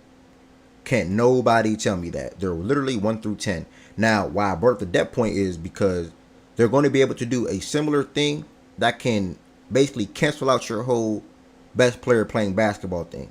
If they manage Kawhi the same way they just did this past season, which more than likely they will, and still be able to win 50 or more games, When it comes down to the playoff setting or scenario or series, we're going to be able to see Kawhi rise from his regular season play, where he was at 21 points per game this past season, to 26, which he did against Denver in the playoffs, getting buckets, doing his thing, looking like Kawhi Leonard. So then that's why the depth will matter, because the likes of Bill, the likes of Dunn, Collins, etc., Lopez, Chris Paul, etc., will be able to help them throughout the regular season. One, stay afloat, and then on two, just be better than what they were last year, because they didn't have all these guys last regular season. They had Ben Simmons as the backup point guard.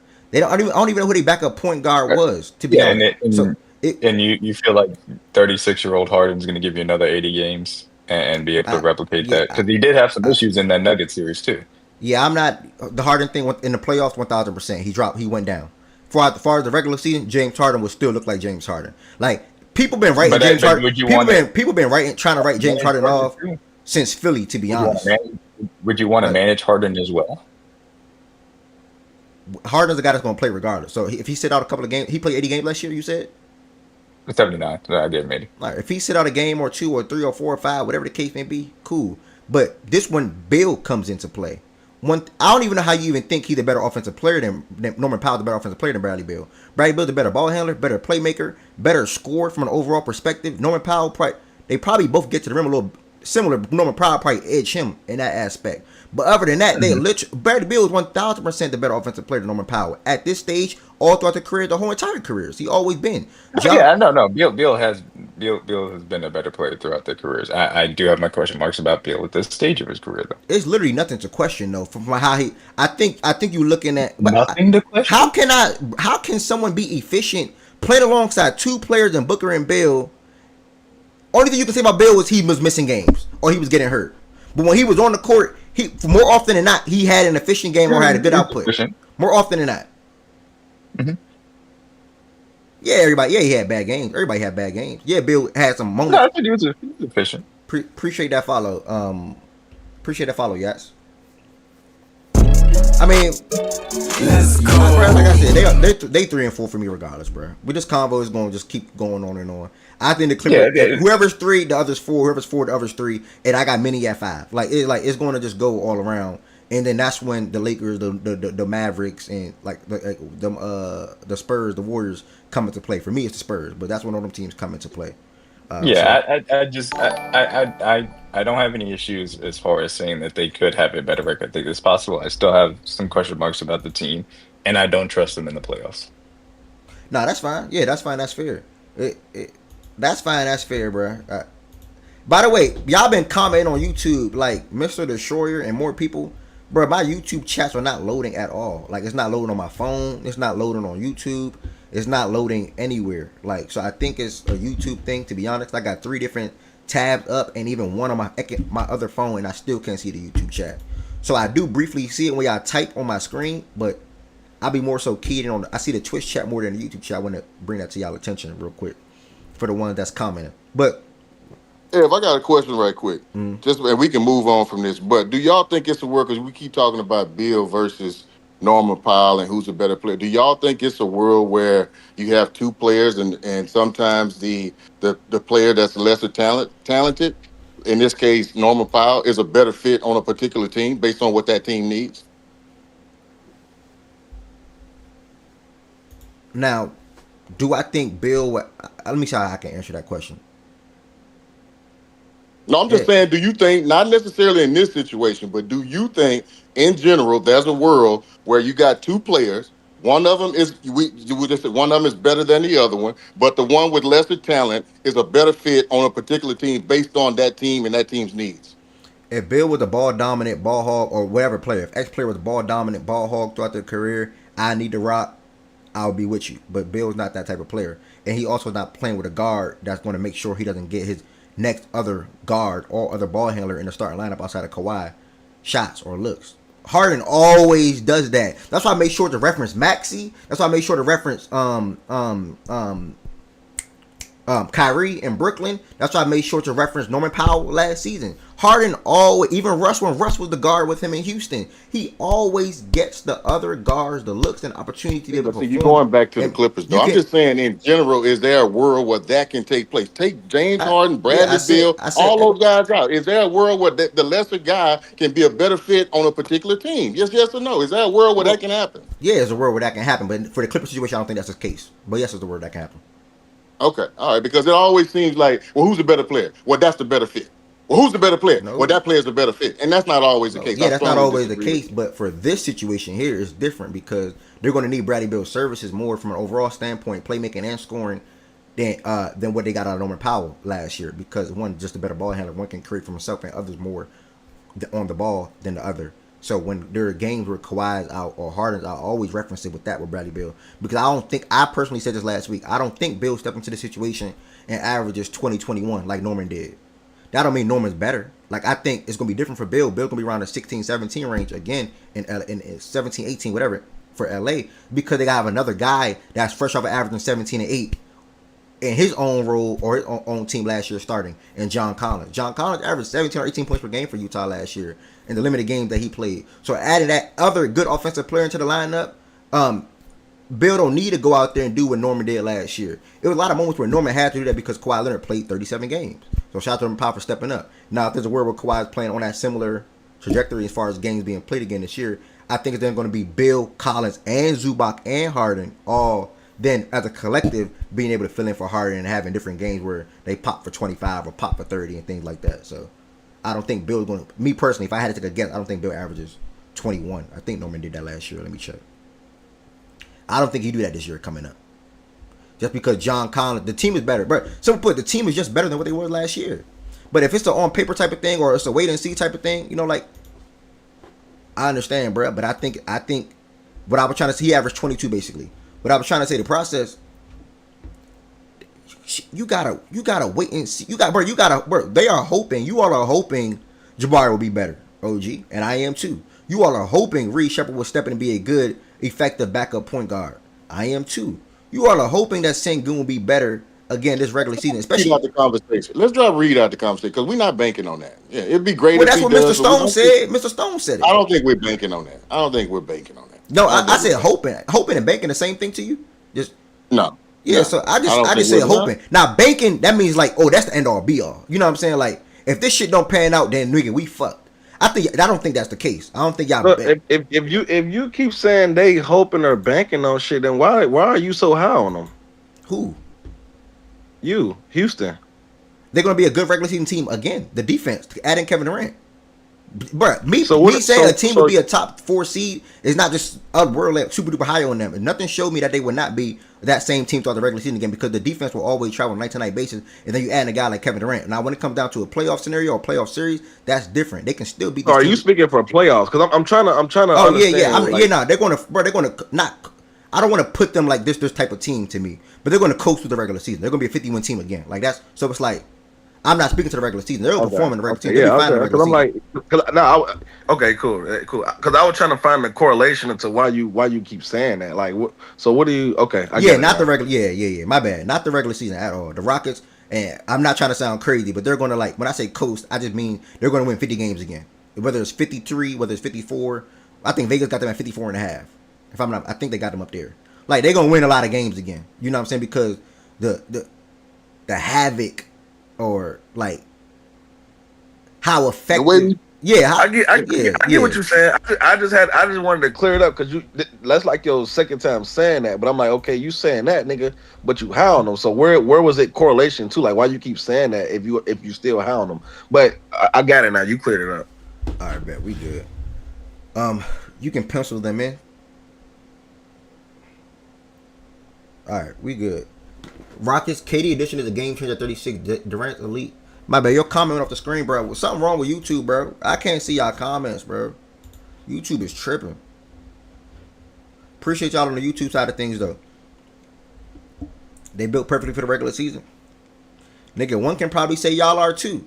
I'ma do. Like, I get the Clipper pushback. I get the question mark over the Clippers' head. But one thing I cannot deny, they got better in the regular. They got better for the season coming up.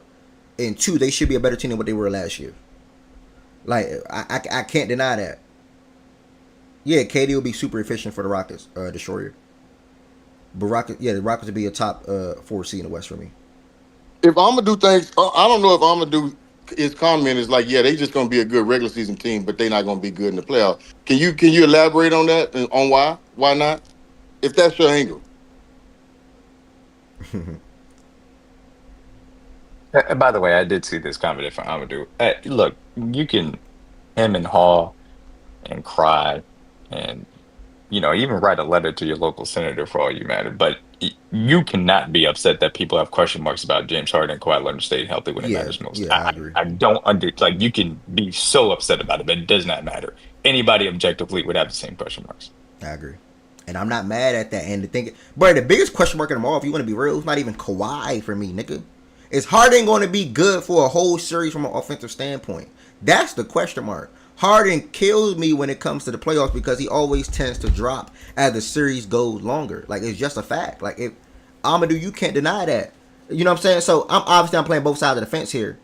But I'm still, throughout the regular season, I still think the Clippers are going to be a damn... Bruh, it's a lot of good teams in the West, bruh. Because, like, one can argue the Lakers probably win 50 games again. Did the Lakers win 50 games last year? Well, I don't know how many games. Let me check the Lakers. I think they did. Yeah, they won 50 games on the dot. You know what I'm saying? They had 5 teams.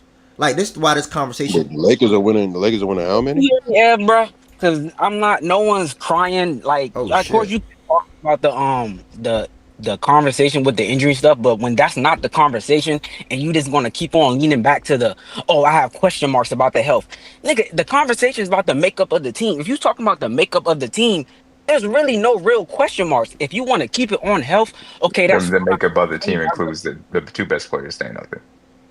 Of course. So if we're going to talk about the makeup of the team, we're not bringing up injuries. We can do that for any team in the league. But if you want to keep it on that, I do bring up injuries for any team in the league in which it matters. For the makeup of the team and who you can rely upon, that is a major piece of it, yes. Yeah, but we mostly bring that up for, like, regular season record and shit. Like, that's what we mostly... Now just bringing out injury for Harden? That's crazy. Yeah, James don't really get hurt. It's not as big of a concern as it was Kawhi. Y'all making up shit now. Goddamn. Sure. I just think when the conversation was how they got better, the pieces they made, how it will fit with the team, obviously when healthy. If you want to fall back on the injury stuff as your little way of, I feel like it's a little bit of a cop. Yeah, but you weren't listening because we made the actual basketball points, and I added my caveat. You didn't. They did. The other guys did. The guys that were talking for the Clippers. You just felt no. D-Mac said that the two-way shit. He said they have like a lot of one-way. Maybe you didn't listen, but that's okay. But then it's not right. It wasn't really right though. Yeah, I tried to counter. I tried to counter him. That's fine. We're disagreeing, but you can be upset about it. But I made my points. Okay, just don't come up here lying. That's not going to work. That's fair enough. I mean, that's fair enough.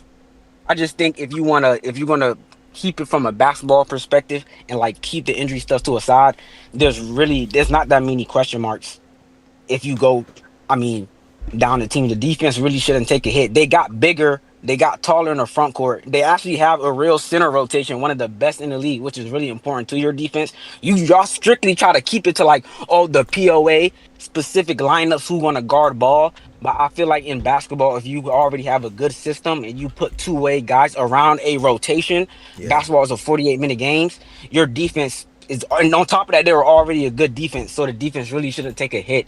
I understand all the stuff people are talking about with the new additions. Adding them, we still got to see. You will make perfectly sense if they were like a playing team. They were a top 5 offense last year. They were a top 5 defense last year, and they didn't lose nothing. They literally lost nothing. They only added on what was already there.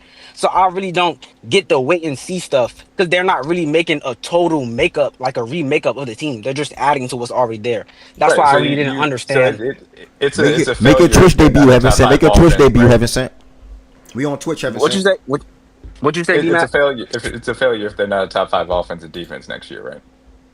I'm not. The playoffs will tell me it's a failure or not. I'm not about to let. He said that they were top 5 in both last year, and they didn't lose anything, and they got better.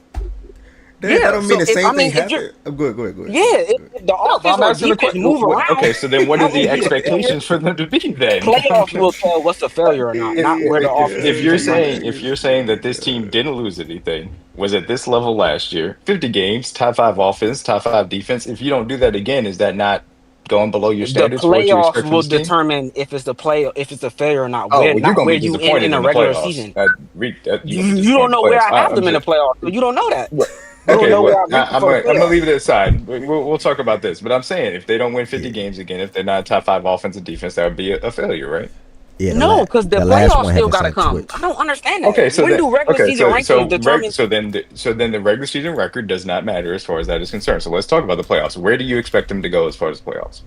I think playoffs, they can get out of the first, they can get to the conference finals. I still have them in the same tier as Ev had them. I had them in that there's OKC, that clear cut tier one, and then they're in the same mix with Houston and Denver. And if you have Clippers over Houston or Denver, I don't think is a crazy thing, which goes back to Ev's original point. I don't think it's crazy to say that the Clippers could beat Houston in the playoff series. I know Process gave his points, and then Ev gave his points. I mean, both So teams you're got better in the offseason. What? so you said that they can get to the conference finals. So your expectations for where the baseline minimum is they need to get to the second round. Yes, they need to get to the second round. Anything after that is a plus.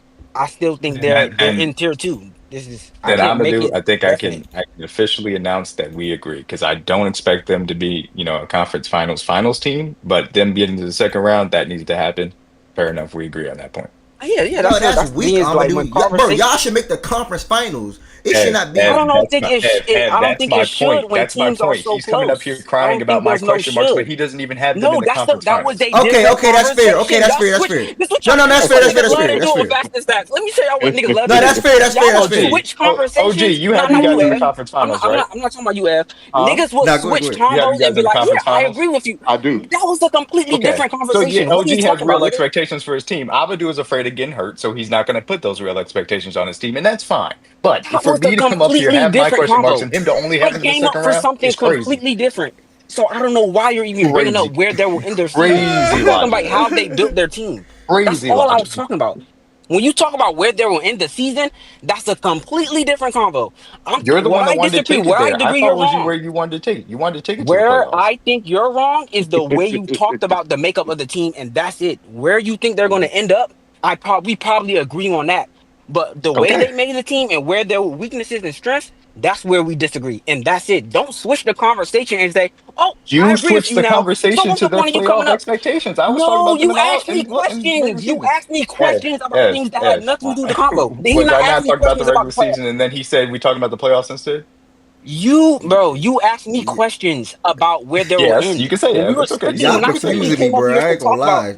Amadou threw me off. whatever, bro. I'm lost now. I'm shit.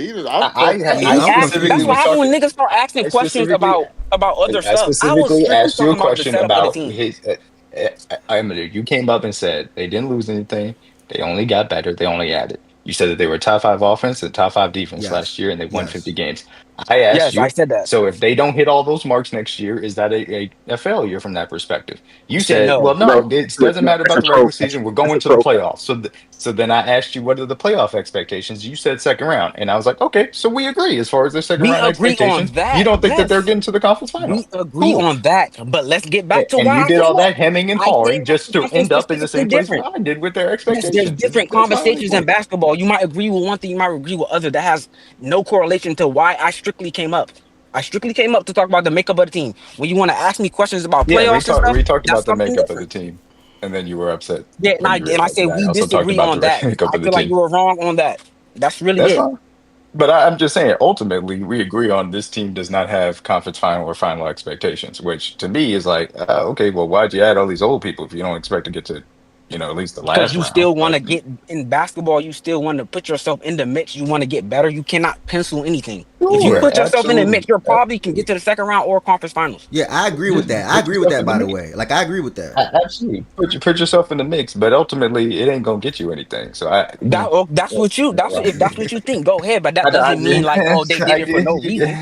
I You don't don't Don't think know that's that what though, matters. D Mac. Yeah, I don't think that's exactly. fair, bruh. But hate But that, I bro. haven't said. I see Ev, you say, Ev, huh? Ev, Ev, But you want to keep yourself. If I don't, Go ahead. Go ahead. If I don't know that, that's fine. But my point is this: if you're going to add these older statements to your team, build your team off of older Kawhi, but older Harden, are you not trying to win something worth a damn, or are you just sitting here just doing it for fun? I'm seriously asking the question as far D-Mac, as you're not serious for right the now, bro. franchise. No, that's a You're not genuine serious, question. That's bro. a genuine. No, Amadou, you Oh, cannot that's say no, like, bro, no. that's a real. Yeah, That's that's a a real real life question. Amadou, you Come on, can't. that's a Amadou, you can't say, yeah, we should get to the second round. Don't want to say conference final because other teams are good, but then you're adding all these people to your team, but then don't want to say we should get to the conference finals though, Amadou. Like I don't. I think that's a fair question. I You're can't adding these stand. players to get to win a championship, correct? You believe that? I said, yeah, of course. But I Okay. said what they should do, at least get to the second. That's all I can stand because the West is that close. Okay, It's fair. that close. And I'm not mad at you with that. And, Cool, fair. and then D-Mac asked, Nah, D-Mac said, wait. okay, then why No, y'all make that all these no, moves? hold up. So We them niggas not, from bro. here in the Y'all first gonna let round him off the playoff hook. Hold series, up, and we hold up up, here talking Ed, about because you these know niggas I'm 3 boring, hours. gang. We talking Niggas about be a here nigga trying that to can win get a off, defensive bro. first round Ain't playoff Hold happy on, game hold on, niggas hold in on. for here What 3 trying you to saying, get hours. off, What you saying, bro. Tez? What you saying, Y'all Tez? just What trying are to we get doing, off in man? here, Why bro. don't That we shit talk get about What you boring, saying? motherfucking bro. Sacramento? Nigga, Why this don't we talk team, about it? I this mean, we team talking is about a being put motherfucking team that together. win the first round I ain't playoff. got this old ass team is getting put together to be to a championship game. What are we Thank doing? you, Y'all be trying to thank you. get That's I the don't off know. new I in one don't know here, record why bro. we. that. I'm not arguing This that. is I'm and this saying is what I why and believe this is they why should I have said Yeah, done. bro. earlier, Amadou is Niggas trying afraid to of Saying get what getting they off, hurt, should so bro. he's is. not I going to put just those told you what their expectations goal on him. was. But That's I'm just all. being real about the team Yeah, direction. bro. Make your In one take That's on breath, not if my you in one wrong, excuse. breath, dog. we added all this shit, so Uh, we can't help but to be good. But in the next breath, well, as long as we make it past that first round, shit, we straight. I can, nigga, I don't know. So That just all I don't told don't you add is up. their floor. That's all I told you. That's Bro, but literally all I listen though, told you. if you just Man, said this you thought shit they be could get past the boring, first or bro. the second round, bro. From that point forward, I'm pretty sure no matter who you match up against in the third round, you probably won't like your chances, bro. Right? Yeah, it Or I'm depends on who wrong. we play. If that ass depends on who we play. If Bruh. there's a team in If the that West ass that you depends on who we scared to play. play against, then there's no point in If you we play adding the all these older That's OKC my in the guys to your second team. point. round, if we play I'm the sorry to OKC in tell the you. second round, I don't think it's clear that they should make it out. Wait, Does what? that Wait, sound all wait, right? wait, wait, wait. Say They that play the again. OKC in the second No. round. Oh, Yeah, If okay, they they okay, play do the okay. play OKC in the second OKC. round, would OKC not be the favorite to get out? Bro, All right being a then. favorite don't mean you don't have a chance, bro. Yeah, but hold on. I can't let you You get that having off, a Amadou. chance, Listen. bro. So I didn't say so they didn't have a they chance. they put this team together for a championship, brother. Yeah, Everybody on this I agree roster with that. is on yeah. Everybody on this roster is on the older side. Even if y'all face us, I'm not saying like I'm not saying y'all should expect to win, but that's what the Clippers organization thinks, bro. Like they're Yes, and thinking I we agree should. when niggas is saying that. All I really said was if they at least they got to if they don't make it past their first round matchup, I think like it was a cook season. But if they go Well, into the it's second a round, lose to failure. OKC, I'm not gonna call that a failure. It's a failure I'm not gonna call that for a like failure. Wait, four. It's what? a What you failure just for the say? top four teams, I will bro. It's a not failure for the call top a 4 or 5 failure teams. if you lose in the second round to OKC. I mean, who you expect to Okay. play? Is the more It's you a win, who failure you for the expect to top 4 to play? 5 teams, gang. You Like can I'm play This telling teams is in the you, second round. this is simply Depends on my how the problem. regular This season is matchup. simply my problem with this. You have Harden, who you think is a legitimate second option. You got Kawhi, who you hope is going to be healthy to get the job done. And look, injuries null and void this. If they don't healthy, then there's nothing you can do about that. It is what it is. This is your best foot forward. You've added old CP3. You've added, elder. Yeah, elder seems a little bit past his prime. Beal, I'll say that to be safe. You've invested in Zubac, who's a very good player. You went and traded for John Collins. You feel like this is a team that coming off of a season in which they were top five on offense, top five in defense, 50 plus win team. You feel like this is a team that now is deep, if not one of the deepest in the West, one of the deepest in the NBA. And now your only expectations is to get to the second round. I'm sorry, that It sounds depends. Like scary I to me. said, it It depends it's on it who it, their it matchup you is but for but the th- second this round is matchup. Amadou. This is the problem. All of the things that you have led up to, and this is why I keep repeating it: top five offense, top five defense, 50 plus win team. Now they're the deepest in one of the deepest in the NBA. All of those things should put you in a position where this team is an elder roster, where you shouldn't have to be like, Yeah, I mean, if we match up with this team in the second round, then we Not don't make necessarily. the conference finals, then I'm okay No, with not that. necessarily. No, So you should be in a situation where you no, I get to the don't. finals. That's the expectations. Because if I not, don't have then you're to doing it because for no Denver reason. and Houston are still really good and they got better. It don't have to be like that for the Clippers. So then Amadou, then you got to be real about the team. Then you don't really have real expectations for this team. You're just like, hey, we put together a good team and we See, hope for your the best. definition of real expectation and mine are just completely different, and that's the Yeah, reason why I have conference to finals disagree for on me that. is real expectations. It may be my expectations are too high. Tez, OG, y'all can tell me I I'm just wrong think with about the that. way the But I West think is set conference up, I finals don't is a think. very real bar that you should be able to reach for when you have this level of team that you feel like you've put together, where it's one of the deepest in the league that's going to be top five in both, and it's coming off a 50+ win season, and you got these guys that you feel good about that you built this roster on paper. Yeah, I think conference finals is a reasonable expectation. And honestly, I'm giving you conference finals because people are so scared of OKC for good reason, because OKC is a great team and they're defending champions. But you really should be aiming for the finals. And I Well, Nah. asked OG for that I really specifically shouldn't. because he You said just after said no advocating, to he that. wants to go to the I conference think it, finals. I No, think it's I don't just I think think so. it's this simple, bro. I think it's this simple, What? bro. Them top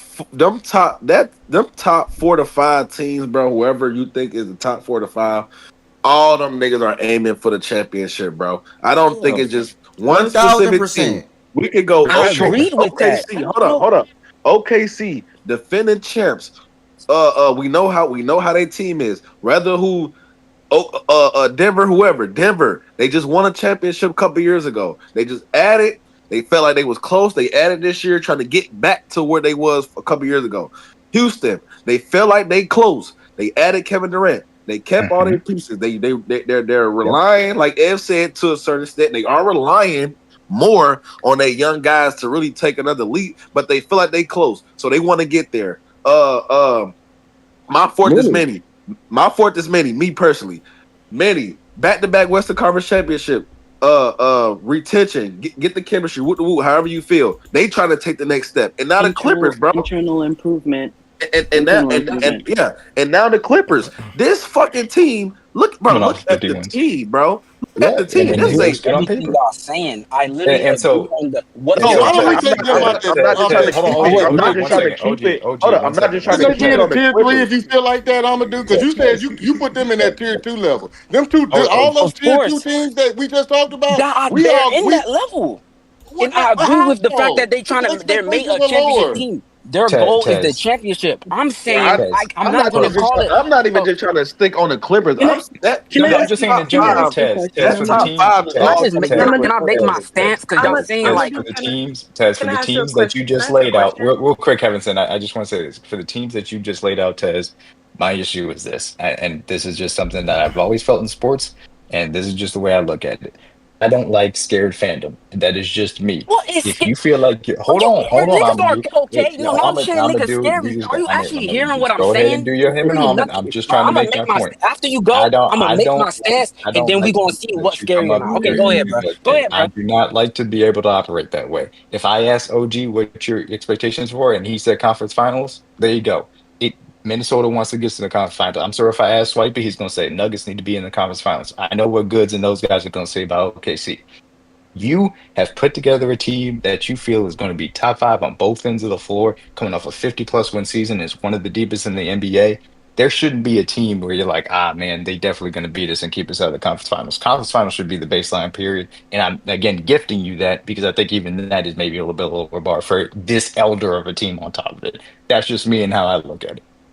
Cool. I heard how you look at it, and that's fine. All I'm saying is, with the way I see the makeup of the West, the Clippers at least got to get to that second round. If they lose to Denver or Houston in 7, I will not call that a failure because I think all teams are relatively close. Of course, they built a championship team. They are going to try to make a championship. They want to make it to a championship. But if we lose to those 2 teams that are on the same level at us, I'm not gonna call that a failure, and that's it. Yeah, you can't call this a championship team or they built a championship team if you're gonna say that they can only get to the second round as a baseline. Not the organization, bro. You told me what I told me my stuff. Low mute. So if you was like, yeah, let's go do that right now. Hold on, hold on. Let me if we go do that right now, you just press mute. When I mute him, it's mute for y'all too. Like, do y'all hear him still? No. Yeah, we still hear him. Kick him. Yeah, y'all still hear him. All right. Oh, okay. Oh, my bad. He's server muted right now. All right, I kick. Right, there you go. I was He's just sharing saying with that you right now. I have I understand what the organization wants to do. I understand that the team is in that conversation of win a championship. I'm just the way I look at basketball. If you lose to a team that's on the same level as you, you don't get embarrassed. I'm not calling that a failure. I wouldn't. They will foresee as they're gonna come on their exit interviews or say we failed, we this and that because they're the athletes. They're supposed to say that. But me, I don't think that's gonna be a failure if we lose the team that's on the same level as us. If not, and there's I can't see conversation that, that is man. better. It's not clear cut. I It's not I clear cut. think Just can't I see it think that way. normally, I think in normal situations, failure would be too strong of a word. But I think when you look at the Clippers' tenure, like the Kawhi tenured overall, and you include the year, like I think it would be seen kind of like a failure just because like y'all haven't won anything. Oh yeah, of course. And like this is another year where you build a really good team to be able to compete on a level that should be able to like win you a championship because you do have a really good team, and then you have a caliber player that people think they are, whatever. So like I think failure is a good word. If you're pushing back because you think just for the singular year shouldn't be a failure, like I don't know. But like I think Yeah, because the tenure, the entire situation is a failure, and this is just if you don't win, this is another year that would be adding to the overall conversation of it being a failure. yeah, once you start talking about that, I understand because there was a lot of flameouts and a lot of series that times we expected to win. But when I'm calling the season a failure, it's not just where what position in the tournament you lose at. It depends on like how you lose. Does that make sense to y'all? I understand everyone wants to I think get it's to the both. finals. Yeah, I think it's both ways in. Just for me, it's just I'm a lean on how you lose. I just wouldn't call a loss to the Thunder, Denver, or Houston. I wouldn't call that a failure, and especially if you make it close, because they're not clear and cut better than them. It's not. Yeah, A, but it's Well, I don't. I don't. it's I don't. close. You don't have to be I don't clear know. cut better than Like, somebody to say that you have expectations as a championship team to at least get to the conference finals. yeah. I And that's disagree with exactly that why the wholeheartedly. fan base. That's exactly why the organization has that expectation to win it. It's just me. I don't. I'm not gonna say a failure. Why not? Expectation. I'm Why not are you gonna not? go Why that. don't you have that? I just feel like I'm y'all gonna do. not I'm gonna seeing do. me I'm in gonna the do. I'm middle. gonna You're do. not That don't seeing me make in the middle. You sense. going failure or I'm like gonna do. That don't make success? sense. You just Heaven just said the whole Kawhi tenure been a failure. You said I agree, but if they don't make the conference finals this year, it's not a failure. If we So going like a singular season, it has to play out a certain way for me to call it a failure. If we go into 10 years as a whole, because you got multiple years at that shit and you didn't try, so that Well, shit is so then, already technically a but failure. wouldn't this If you year keep it add at on this shit? year, real quick. it'll add So on then to the tenure. this would lead to my next question then, piggybacking off of what Heaven said. How many more healthy Kawhi Leonard playoff runs do you think you're going to have? See, I don't have a Who crystal says this ball. one I gonna be can't one? look That into shit the crazy. future and Who's like to tell this when he's gonna be healthy? I still see last But year he that's was my healthy. He point. played So well. you are going into I'm a strictly mindset in talking which to next year, bro. if this was a team that had a long runway to continue to build and get better and add to their team, then I could understand maybe saying, hey, we think we're on this level, but maybe not this year. If it doesn't happen, then that's fine. We know where we need to make our tweaks. Maybe it's not a failure. But this isn't that situation. You don't know how Well, many more I'm not times gonna you're gonna lie, have D a Mac. healthy But Kawhi I also Leonard isn't play. not disagree the that if they convo. don't make. To me, I disagree if they don't make the finals that it's a failure because there's teams that But are I said, clearly yeah, I better put than it at them. conference finals. I put it at conference finals to be fair, because I think But OKC is even that is dependent on matchup because if they see a team that's better than them in the second round, I'm not gonna be like, oh, they Yeah, failed. that's They Amadou played said. a Thank you, better Yeah. team. Ted. But the They only won. It's team not that's that. better It's than not them is that hard. It's OKC really though. not. hold But on. the But only this team that's is better than them is hold on. Wait, OKC though, right? OG, 1 second. OG, That's one what you Yeah, second. think. Oh, that's what I was one saying. second, 1 second. Let me respond to what he said. But y'all I didn't say one, teams. Y'all said I second one, rounds. I 1000% agree with you, T, and that is my point. I don't think that they're on a championship level tier as far as this league is concerned. Me personally, looking at their team, I don't trust them to that level. And this is where we landed with Amadou.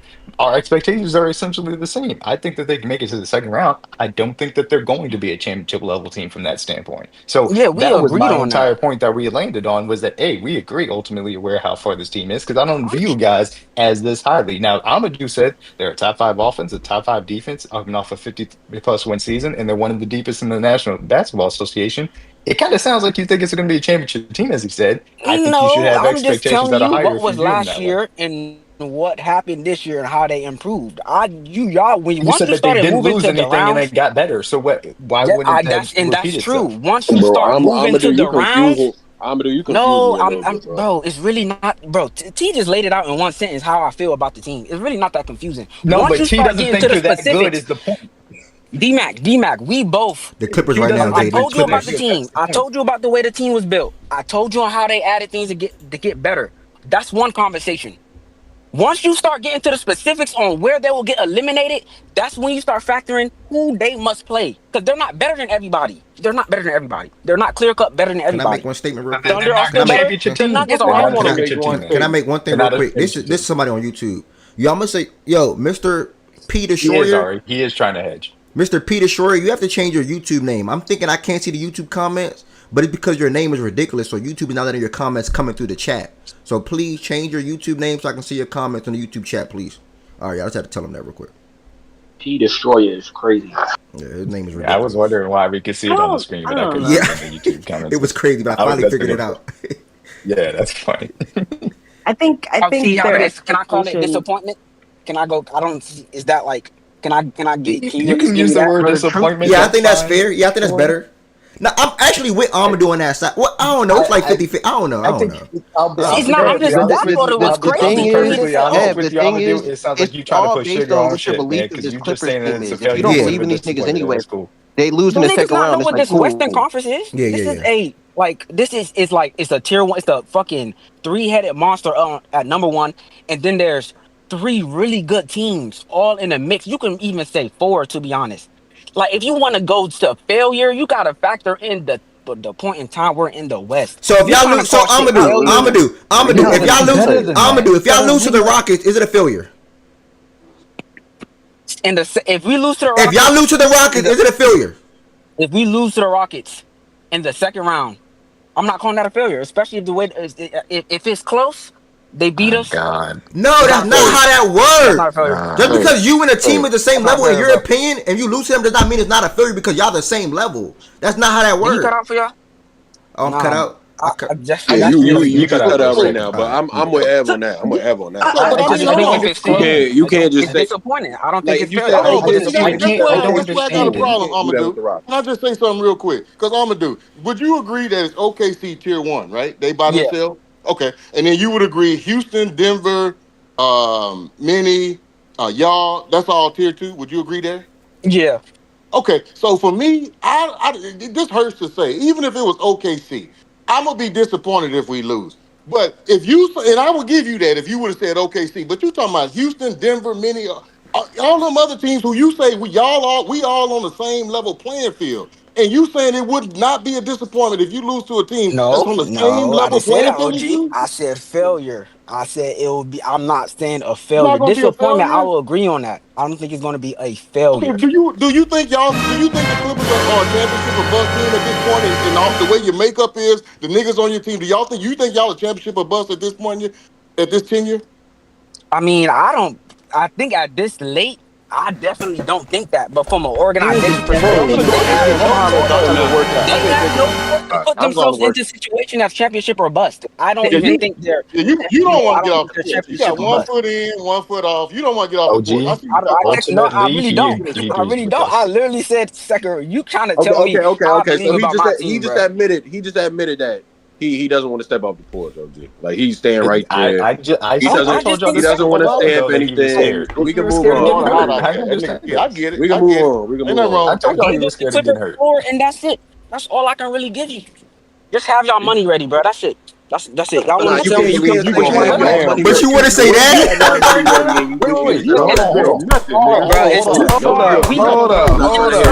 You ended with that? You ended with that? I believe you can have your money ready. All right. Have y'all money ready after all. I was done.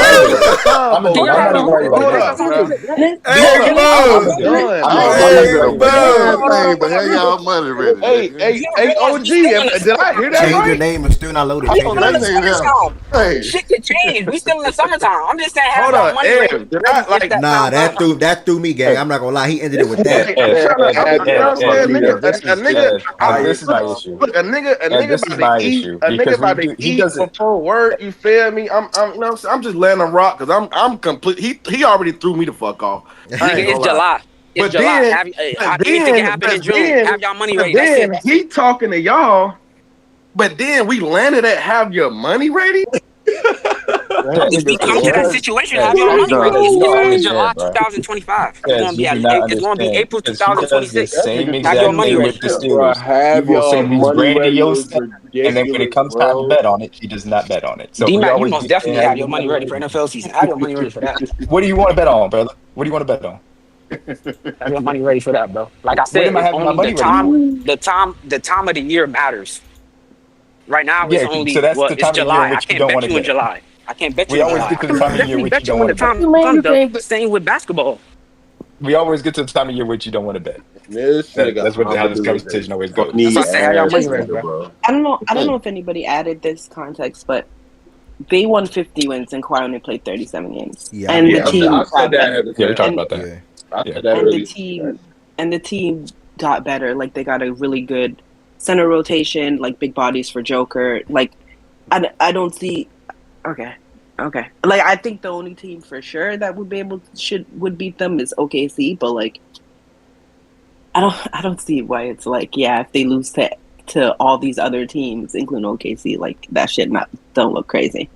To me, that like I don't know, like they should be if they lose to anybody but OKC, like that's not a good season at all. That's why I think you haven't said, because you believe that this team is that level, and you also think that their expectations should match that. He doesn't. Heaven sent is where I'm at with it. We believe in the Clippers more than Amadou does. But That's yeah, the y'all It's money not. It's ready not though. necessarily. That's a It's not fact. necessarily. It's not necessarily like. Do I think that they'll like crash out? Probably, because I don't trust a certain guard on the team or whatever. But like, what I'm saying is that like that goes into why it would be a failure because people not performing to their level. Like that's Hmm. just kind of. But whatever. And Like, I think. and I said I you think. I shouldn't think. trust I them think that's. anyway, and I think I that. don't I think trust them. that's what. I think that's what's in the formula. People are like, we don't trust these players to play the way that they're supposed to play. Therefore, they're not a championship level team. But that's a failure. You're underperforming.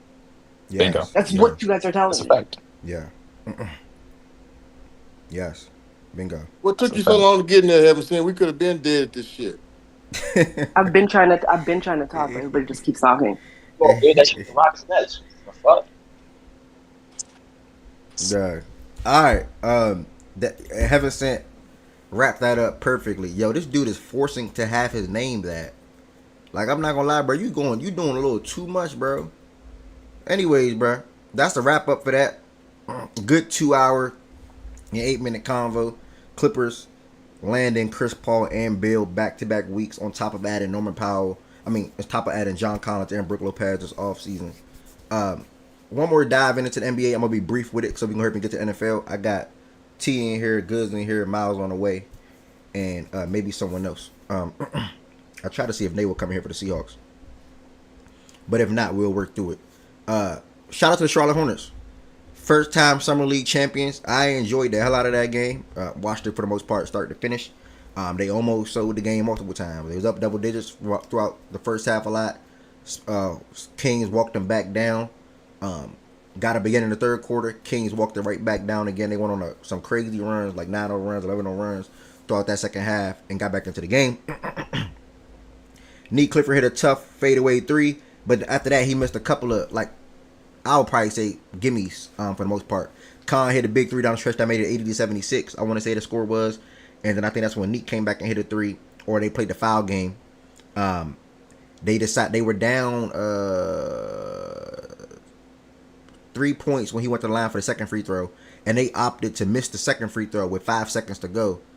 I understand it, because even if you do make your second free throw, you down 2, they was gonna fire you again. You ain't have no more timeout. So that's pretty much how that game wind down. Khan was amazing throughout their whole 5-0 summer league run or whatever it was. I think they went 5-0. Khan was amazing throughout the most part. Simpson, McNeely had some good games, and probably one of their better draft picks, or probably will end up being one of their dreaded draft picks. Ryan was really damn good as well for them down low. So the Hornets, man, they drafted a lot of good players, bro. The only player that I want to see more of and what he could be, because I wasn't a fan of him at Duke, is James, Sion James. But when I think of Khan, when I think of Liam, when I think of Ryan, and even James, I think he's gonna come in there and have some type of. He'll eventually have some type of impact for them, but I don't really know what he's gonna translate to from an NBA perspective. But those three guys that I listed are all going to be really, really good for Charlotte over time, especially Khan and Ryan when it comes to more immediate impact. I think Liam will come on the back burner a little bit because he's playing behind B. Miller, Khan, and also Bridges as well. So, and maybe even Grant Williams, because Grant Williams is still there too. So, Liam will probably take a more of a slower process when it comes to developing and getting involved into their offensive team, just the team in general. But Khan should be an immediate impact. I think Khan should start in the backcourt with Brandon Miller and LaMelo. So we'll see. But again, congrats to the Charlotte Hornets, Summer League champs. I watched a couple of their games this year. Well deserved. I think OKC probably would have been there too if they're not up against playing Nikola and AJ down the stretch. But it was good to see two teams that got two good first round draft picks, or really two good top 35 picks or top 36. I can't remember what pick that Raynaud dude went to the Kings. But yeah, the Kings, Nick Clifford, and then the Hornets con. It was a good show to see. So shout out to the Hornets. That is a wrap of the NBA Summer League. That is that. We're going to take it over finally. And thank you to everybody that came to the stage so far. If you on YouTube, thank you. Haven't said typed into the YouTube chat. Make sure y'all like the video. Liking the video help the algorithm out. Also, just people being in there will help the algorithm out as well. But obviously, the main platform that we're attacking right now is Twitch. So Twitch and YouTube is at the forefront. That will not change. No more other jumping around. It'll be Twitch and YouTube. So obviously, this is the 4th week that I've been hosting a show on Twitch, and it will be a grind. It will be a grind. It will be a journey, and it will be a process. And I do think when the NFL season starts, in about a month and a half, it will continue to pop back, especially with us watching all the games in Discord together for the most part as well. That'll also grow the Discord channel when it comes to sharing the gambling plays, watching games together, and eventually people joining the stage. If you want to extend your support for the platform, feel free to become a member on the YouTube side of things. How you become a member, the link is in the description on this video. And then if you're on Twitch and you want to avoid ads or just extend your support for the platform, you can sub and or gift a sub. What did Chan just say on YouTube? Why did Chan go to YouTube? Dog, what? Dog, oh, you talking about his name. Gift a sub and or sub. If you have Amazon Prime, I would advise you to sub through your Amazon Prime account. You get 1 free subscription through your Amazon Prime account. So you do not have to pay any money if you subscribe to your Amazon Prime account. And then if you want to become a member through YouTube, the link is in the description on this video like I stated already. But again, make sure y'all follow the Twitch and make sure y'all subscribe to Fact and Stats on YouTube. We're going to take it to the next thing on the show today. And pretty much the last. Chris Paul agreeing to a deal with the Clippers at 11:02 changed the show. Appreciate that, Chan. I mean a lot. Changed the show. Oh, before we get to that, I'm sorry, my bad. I almost forget both predictions and hot takes. So I'm probably going to put that on the back end then. I'm going to put that after the NFC West because I don't want to have these fellas waiting to hear no more. Let me see. We got Good, Sarah T here, and Miles should be pulling up soon. So I don't want to have them waiting anymore. With that being said, we're going to take everything to the battle of the NFC West. The idea of this is the same old how we've been doing it over the years. I'm asked these fellas or even ladies, whoever come up here to represent their team throughout the course of this over the next 2 weeks or a week and a half. I'm gonna ask them particular questions in regards to their team, expectations, players on their team expected to make a jump or be more impactful this upcoming season. The biggest worry or the thing that worry them the most about their team heading into this season, the biggest team you're worried about in your division. And then we're going to look at you all team schedule, and you all are going to predict wins and losses for that as well. So that's what that's going to be about coming up. And then reminder, when we get to the bold takes, bold predictions and hot takes, that part will be on the whiteboard, and I'm going to get you all thoughts on that. So that part is going to be on the whiteboard. I'm going to write everything down. So like, yo, what's y'all bold takes or hot takes for this NFL season coming up? And y'all just let me know. I want to represent my Raiders. We're not on that yet. That's coming up. All right. So with that being said, T or Good, which one of y'all want to step up to the plate first? You can let the losers go first. This nigga's a fucking clown. All right. So we go ahead. What place in the division did you finish? All right, nigga. We gonna keep doing all this wild ass shit you be doing, nigga. Before And we're off. All right. I got you. They Let me want to do see. this lane shit. All right. You want me to do the schedule or what? Like the Yes, record? What are we doing? yes, sir. So if anybody do not know, if y'all first time listening or not, Goods is a San Francisco 49ers fans. Obviously, he had some highs and some lows and got close to experiencing the Super Bowl and things like that. But they are here again for another season. So my first question to you, my brother, is when you think of the San Francisco 49ers for the season coming up, like what's your expectations on this season? I still expect us to be really good next year. Despite all the injuries and everything, like all the people that we got that we had that left. We drafted really good in my opinion, especially in the areas that we needed to, like the D line, the DBs. We drafted a receiver who was performing really well in training camp. Um, Ayuk is going to be coming back. We got rid of Debo. I think we had a really good offseason. We signed Purdy. We did everything that we needed to do. And I think we just got to build on that. And with this schedule we have coming up in this year, I think we're going to have a lot of wins. We have, I think, the easiest schedule in the league. So just got to come out and just perform. One first and foremost, are you have any concerns when it comes to Jennings and that contract situation? I know that's a thing for y'all right now.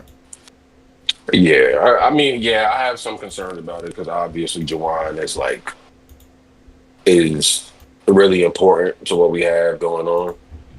But we'll just see. We'll just see what happens because I think he just got paid in the last year. Yeah.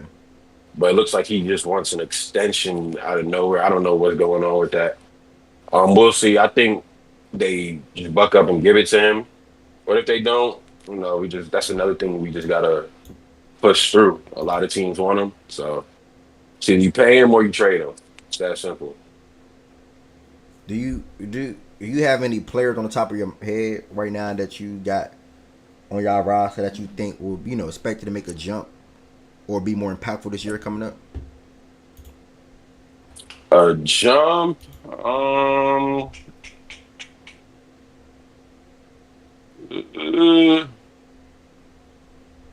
I mean, I think Ricky's going to be really good next year. I think Puny, he was already really good his rookie season. I expect him to take another jump. Hopefully, probably takes a crazy jump to like maybe an All Pro. We'll see what happens. But he was like amazing last year. He was our second best O lineman, and at times when Trent was hurt, our first. So that him doing that as a rookie was really good. And I don't know if I could say CMC taking a jump because he was hurt last year, but we already know what he's going to do. I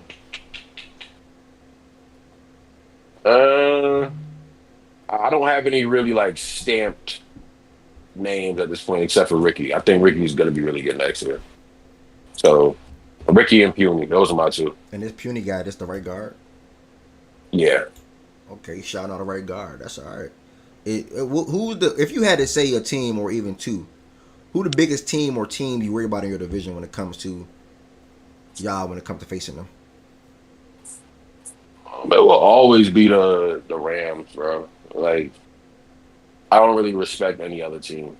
Like the Seahawks, they're cool. The Cardinals, they're cool. But it will always be the Rams just because of the coaching they have, and the young players in the roster buildup that they have. So they'll always be the team that will be the most annoying, in my opinion. Some other teams, nah, cool on that. Last but not least, before we dive into y'all schedule, my brother, what is the biggest worry that you have for your team this upcoming season?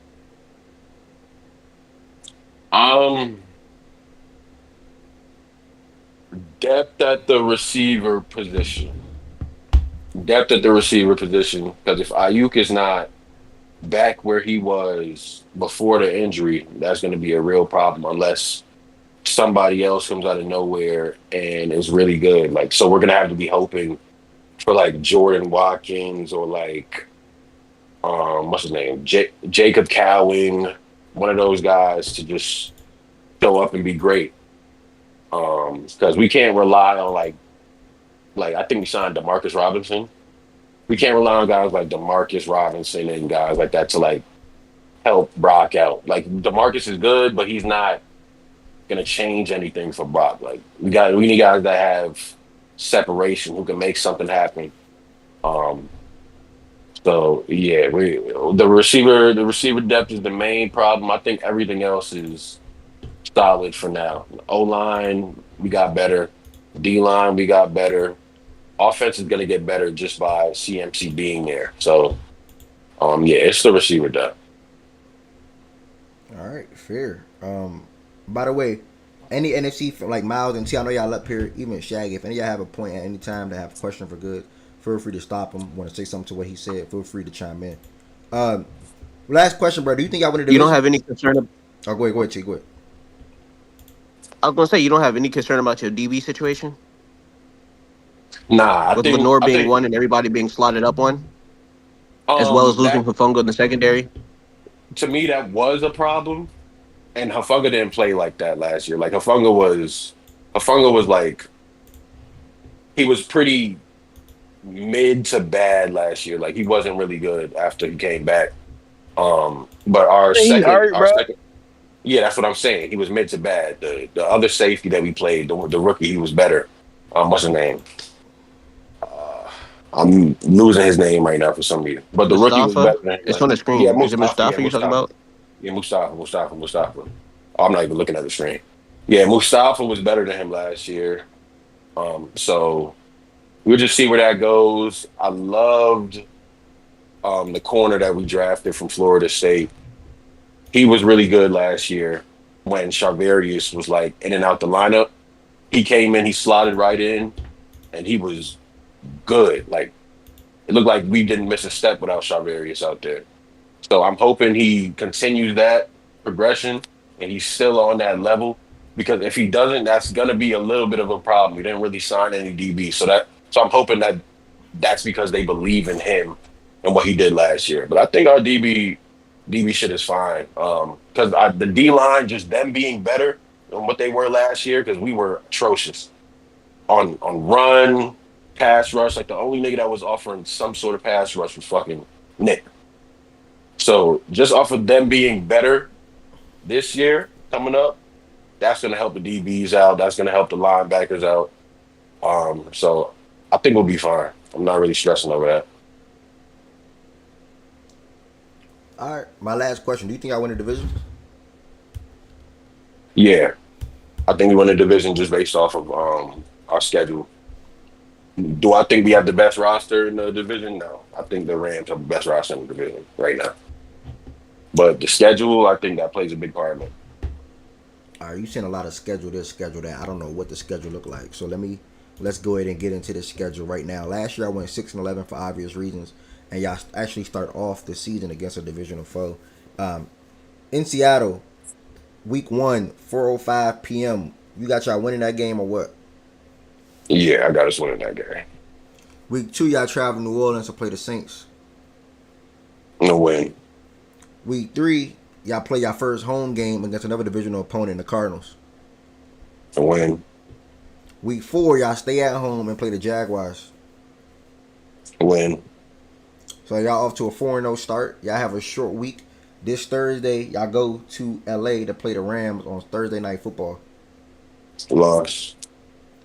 Week 6, y'all travel to Tampa to play the Bucks. Loss. Week 7, y'all come back home to play the Falcons. Win.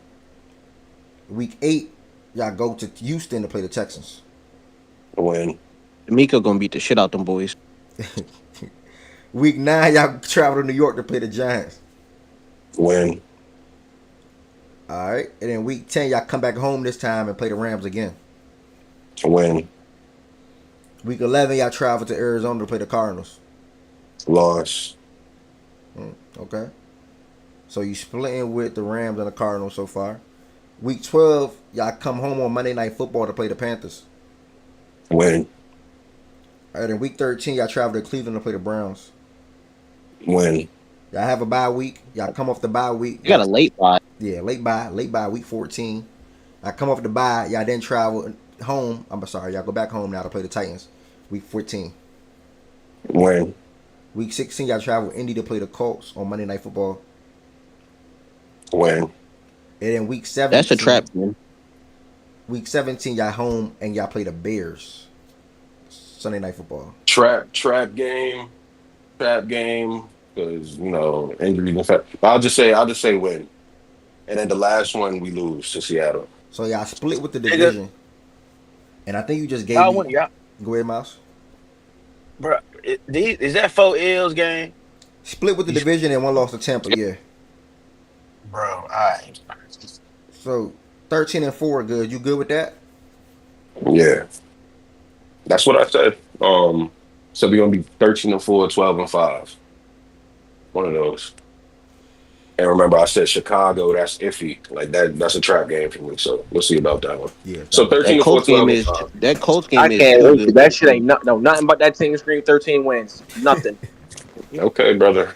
They got me Nothing agreeing scream with 13 Shaggy. wins. Okay, brother. I know, nigga. I be right about my teams 99% of the time, brother. I know what I watch, nigga. No, you don't, bro. Stop lying. No, you Okay. don't. All right. You just started getting right about your shit with I got you. OKC gang. I You got you, no, Ryan. stop lying, brother. You lying. All right. By the way, Right, y'all. Hey, year four was Yeah. right. Was right. Oh, go ahead. Do your announcement. Y'all on the Twitch, and YouTube chat. If y'all got a question, some like 3 people drop some questions for Good real quick so I can ask them. Good, your first question before T go. Y'all again, if y'all got a question for Good and the 49ers, drop it in the chat real quick and I'm gonna ask them. Same thing when we get to Miles and T and if Nate come in here for the Seahawks. But Good, what do you think about CMC usage this year? They're saying he's fully healthy, so I think he's gonna play a lot regardless. But we have some good, like really good backs behind them. So I'm not stressing if Kyle wants to play him less.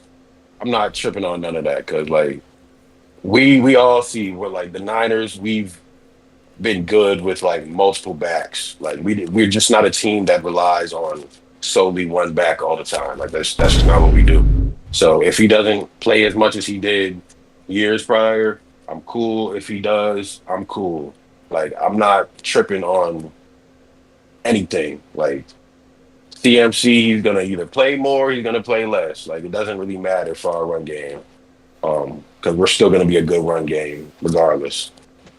All right, that first question was from Ryan. You got another question on YouTube from Patrick. Patrick question to you was, or is, do you think Purdy takes another leap, especially with this extension? Yeah, he's a young player. And this is what his third year, fourth year. Like he's gonna continue to get better. He's not gonna be like staying at where he's at, especially from where he started his rookie year. Like he's a really good quarterback. I expect him to get better. I expect him to perform.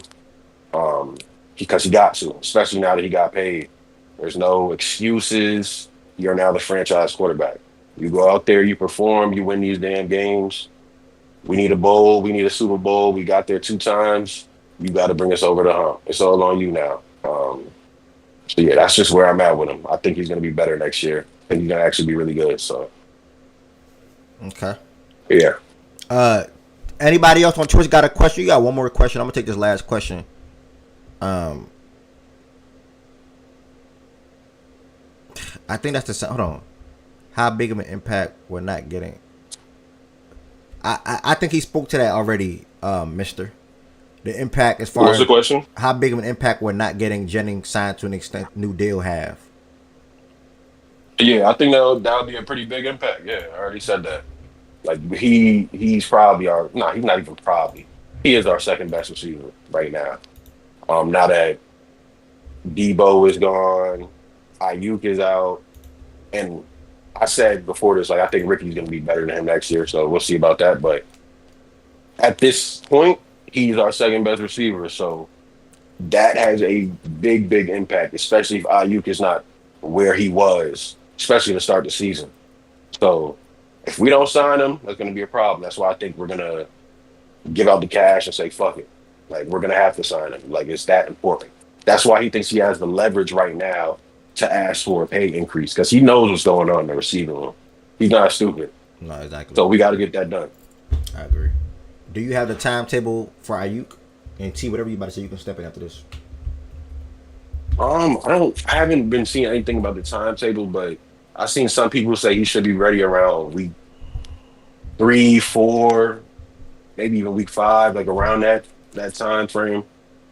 Because he's still gonna have to get, like his physical right, like start running more, get back into game shape. So I don't expect us to rush him back immediately. So it might take a little longer for him to come back, but I think we'll be able to hold up, like because at least we got Good. CMC back now. You Yeah, just said you don't think he come back to week 5, and you think y'all starting off 5-0 game. you said what? 4-0, 4-0. You just 4-0. I'm tripping. You just said you probably won't come back anywhere from week 3 to 5, and you just said when you and Ev went through the schedule, that you guys will start off 4-0. Yeah, what's wrong with that? Y'all, What's I wrong ain't with gonna that? lie, y'all receiver room is ass, gang. Like respectfully, bro, it's down there the worst in the division, gangs. Like cuter, all the way a band with you. There is no way in God's green earth y'all gonna do the shit you just said with that bum ass receiver room until that nigga come back. Bro, our offenses are always gonna be good, bro. Like no matter what you say, All right, nigga. No okay, matter bro. what you say, nigga, our That shit offenses wasn't are good last year. always gonna be good. Before your niggas got hurt, that shit wasn't good Our last year. offense actually was good last year. So I It don't was. know what the fuck you're talking about. I think we were It was. first in like average yards per game or some shit like that. Like we were a really good offense. The problem was us scoring in the red zone, brother. Like you can't talk to me about my team, nigga. I know what the fuck I'm talking about. I can talk to you about your team So because no, my no, no, team no, no, no, swept no, no, yours. no, So you, shut no, you up. can't. No, you can't, nigga. No, you can't. So We keep Hey, that swept MC, shit. I'm you. Shut quiet. up. Keep that shit where you at, nigga. Shut Because I up, know my nigga. I team. You swept don't you. know what the fuck you be talking about sometimes, Second We and nigga. third swept place So you, is watch nigga. ass out. Shut shit. up, nigga. Fuck around Watch with you. out, nigga. Fuck up. I'm not some 4-0. You crazy, Everybody, man. everybody know. Ain't Everybody no, knows ain't the no, Niners. bro. Bro, Y'all roster don't even scream 13 wins, bro. You everybody knows lying to the yourself. Niners problem. Everybody knows the Niners problem last year was scoring in the fucking red zone. Nah, y'all got Everybody knows that. excuses. It I got wasn't some the excuses. problem. That was It not your wasn't only the problem, buddy. problem. That It was was not the only problem, bro. it was the main problem because It was I mean, not. your trenches we look would like shit on both we sides of the would ball the entire season we last year. would Y'all was Come getting on drive now, cooked on bro. 3 yards all on the way both down sides of the ball. we would drive all The the way down reason the you couldn't fucking score in the red field. zone also had We to do would with your drive all the trenches, way bro. we Respectfully. would drive all the way down the fucking field and not score because our red zone offense was shitty. Everybody knows that. So Okay, bro. I don't know why niggas are acting like this is some new information, bro. Hey, Y'all Ev, can just I ask this stink, fuck bro. nigga a question? I Yeah, ask my feel free. this Feel fuck free, nigga my brother. question now. So like last year, goods, because we had a convo about both your offensive and defensive line. Do you think you've made real improvements to them trenches? Because you niggas was getting pushed back 3 yards of carry on defense on your defensive line, and offensive line left a lot to care for it. That's one of the reasons you struggle in the red zone so much is because your offensive line did not have that same push it had years prior. Do you not see that? I'm just trying to figure out how you get into 13 wins, 12 wins with mediocre trenches. Can you explain that to me, brother? I don't think we have mediocre trenches. Literally everything we drafted this You year delusional. was He's trenches, delusional. nigga. He's Like very delusional. literally everything we drafted was Definition trenches. of delusional. D line, and I think we drafted an O line. I'm not quite sure, but we drafted a lot of trenches this year. We drafted Alfred Collins. We drafted what's his name, bro from Georgia. Bro, we did shit to improve us on that side. We drafted a nigga from Indiana. Like, bro, there's a lot of shit we did to improve our D line, especially Where which would was you the rank? main Where would you problem. rank y'all D line in the division then, goods? As it currently stands. But I don't know. I gotta see it. We drafted a lot of rookies, so that's something I gotta see. Shit We not still better than got mine. I can tell him that.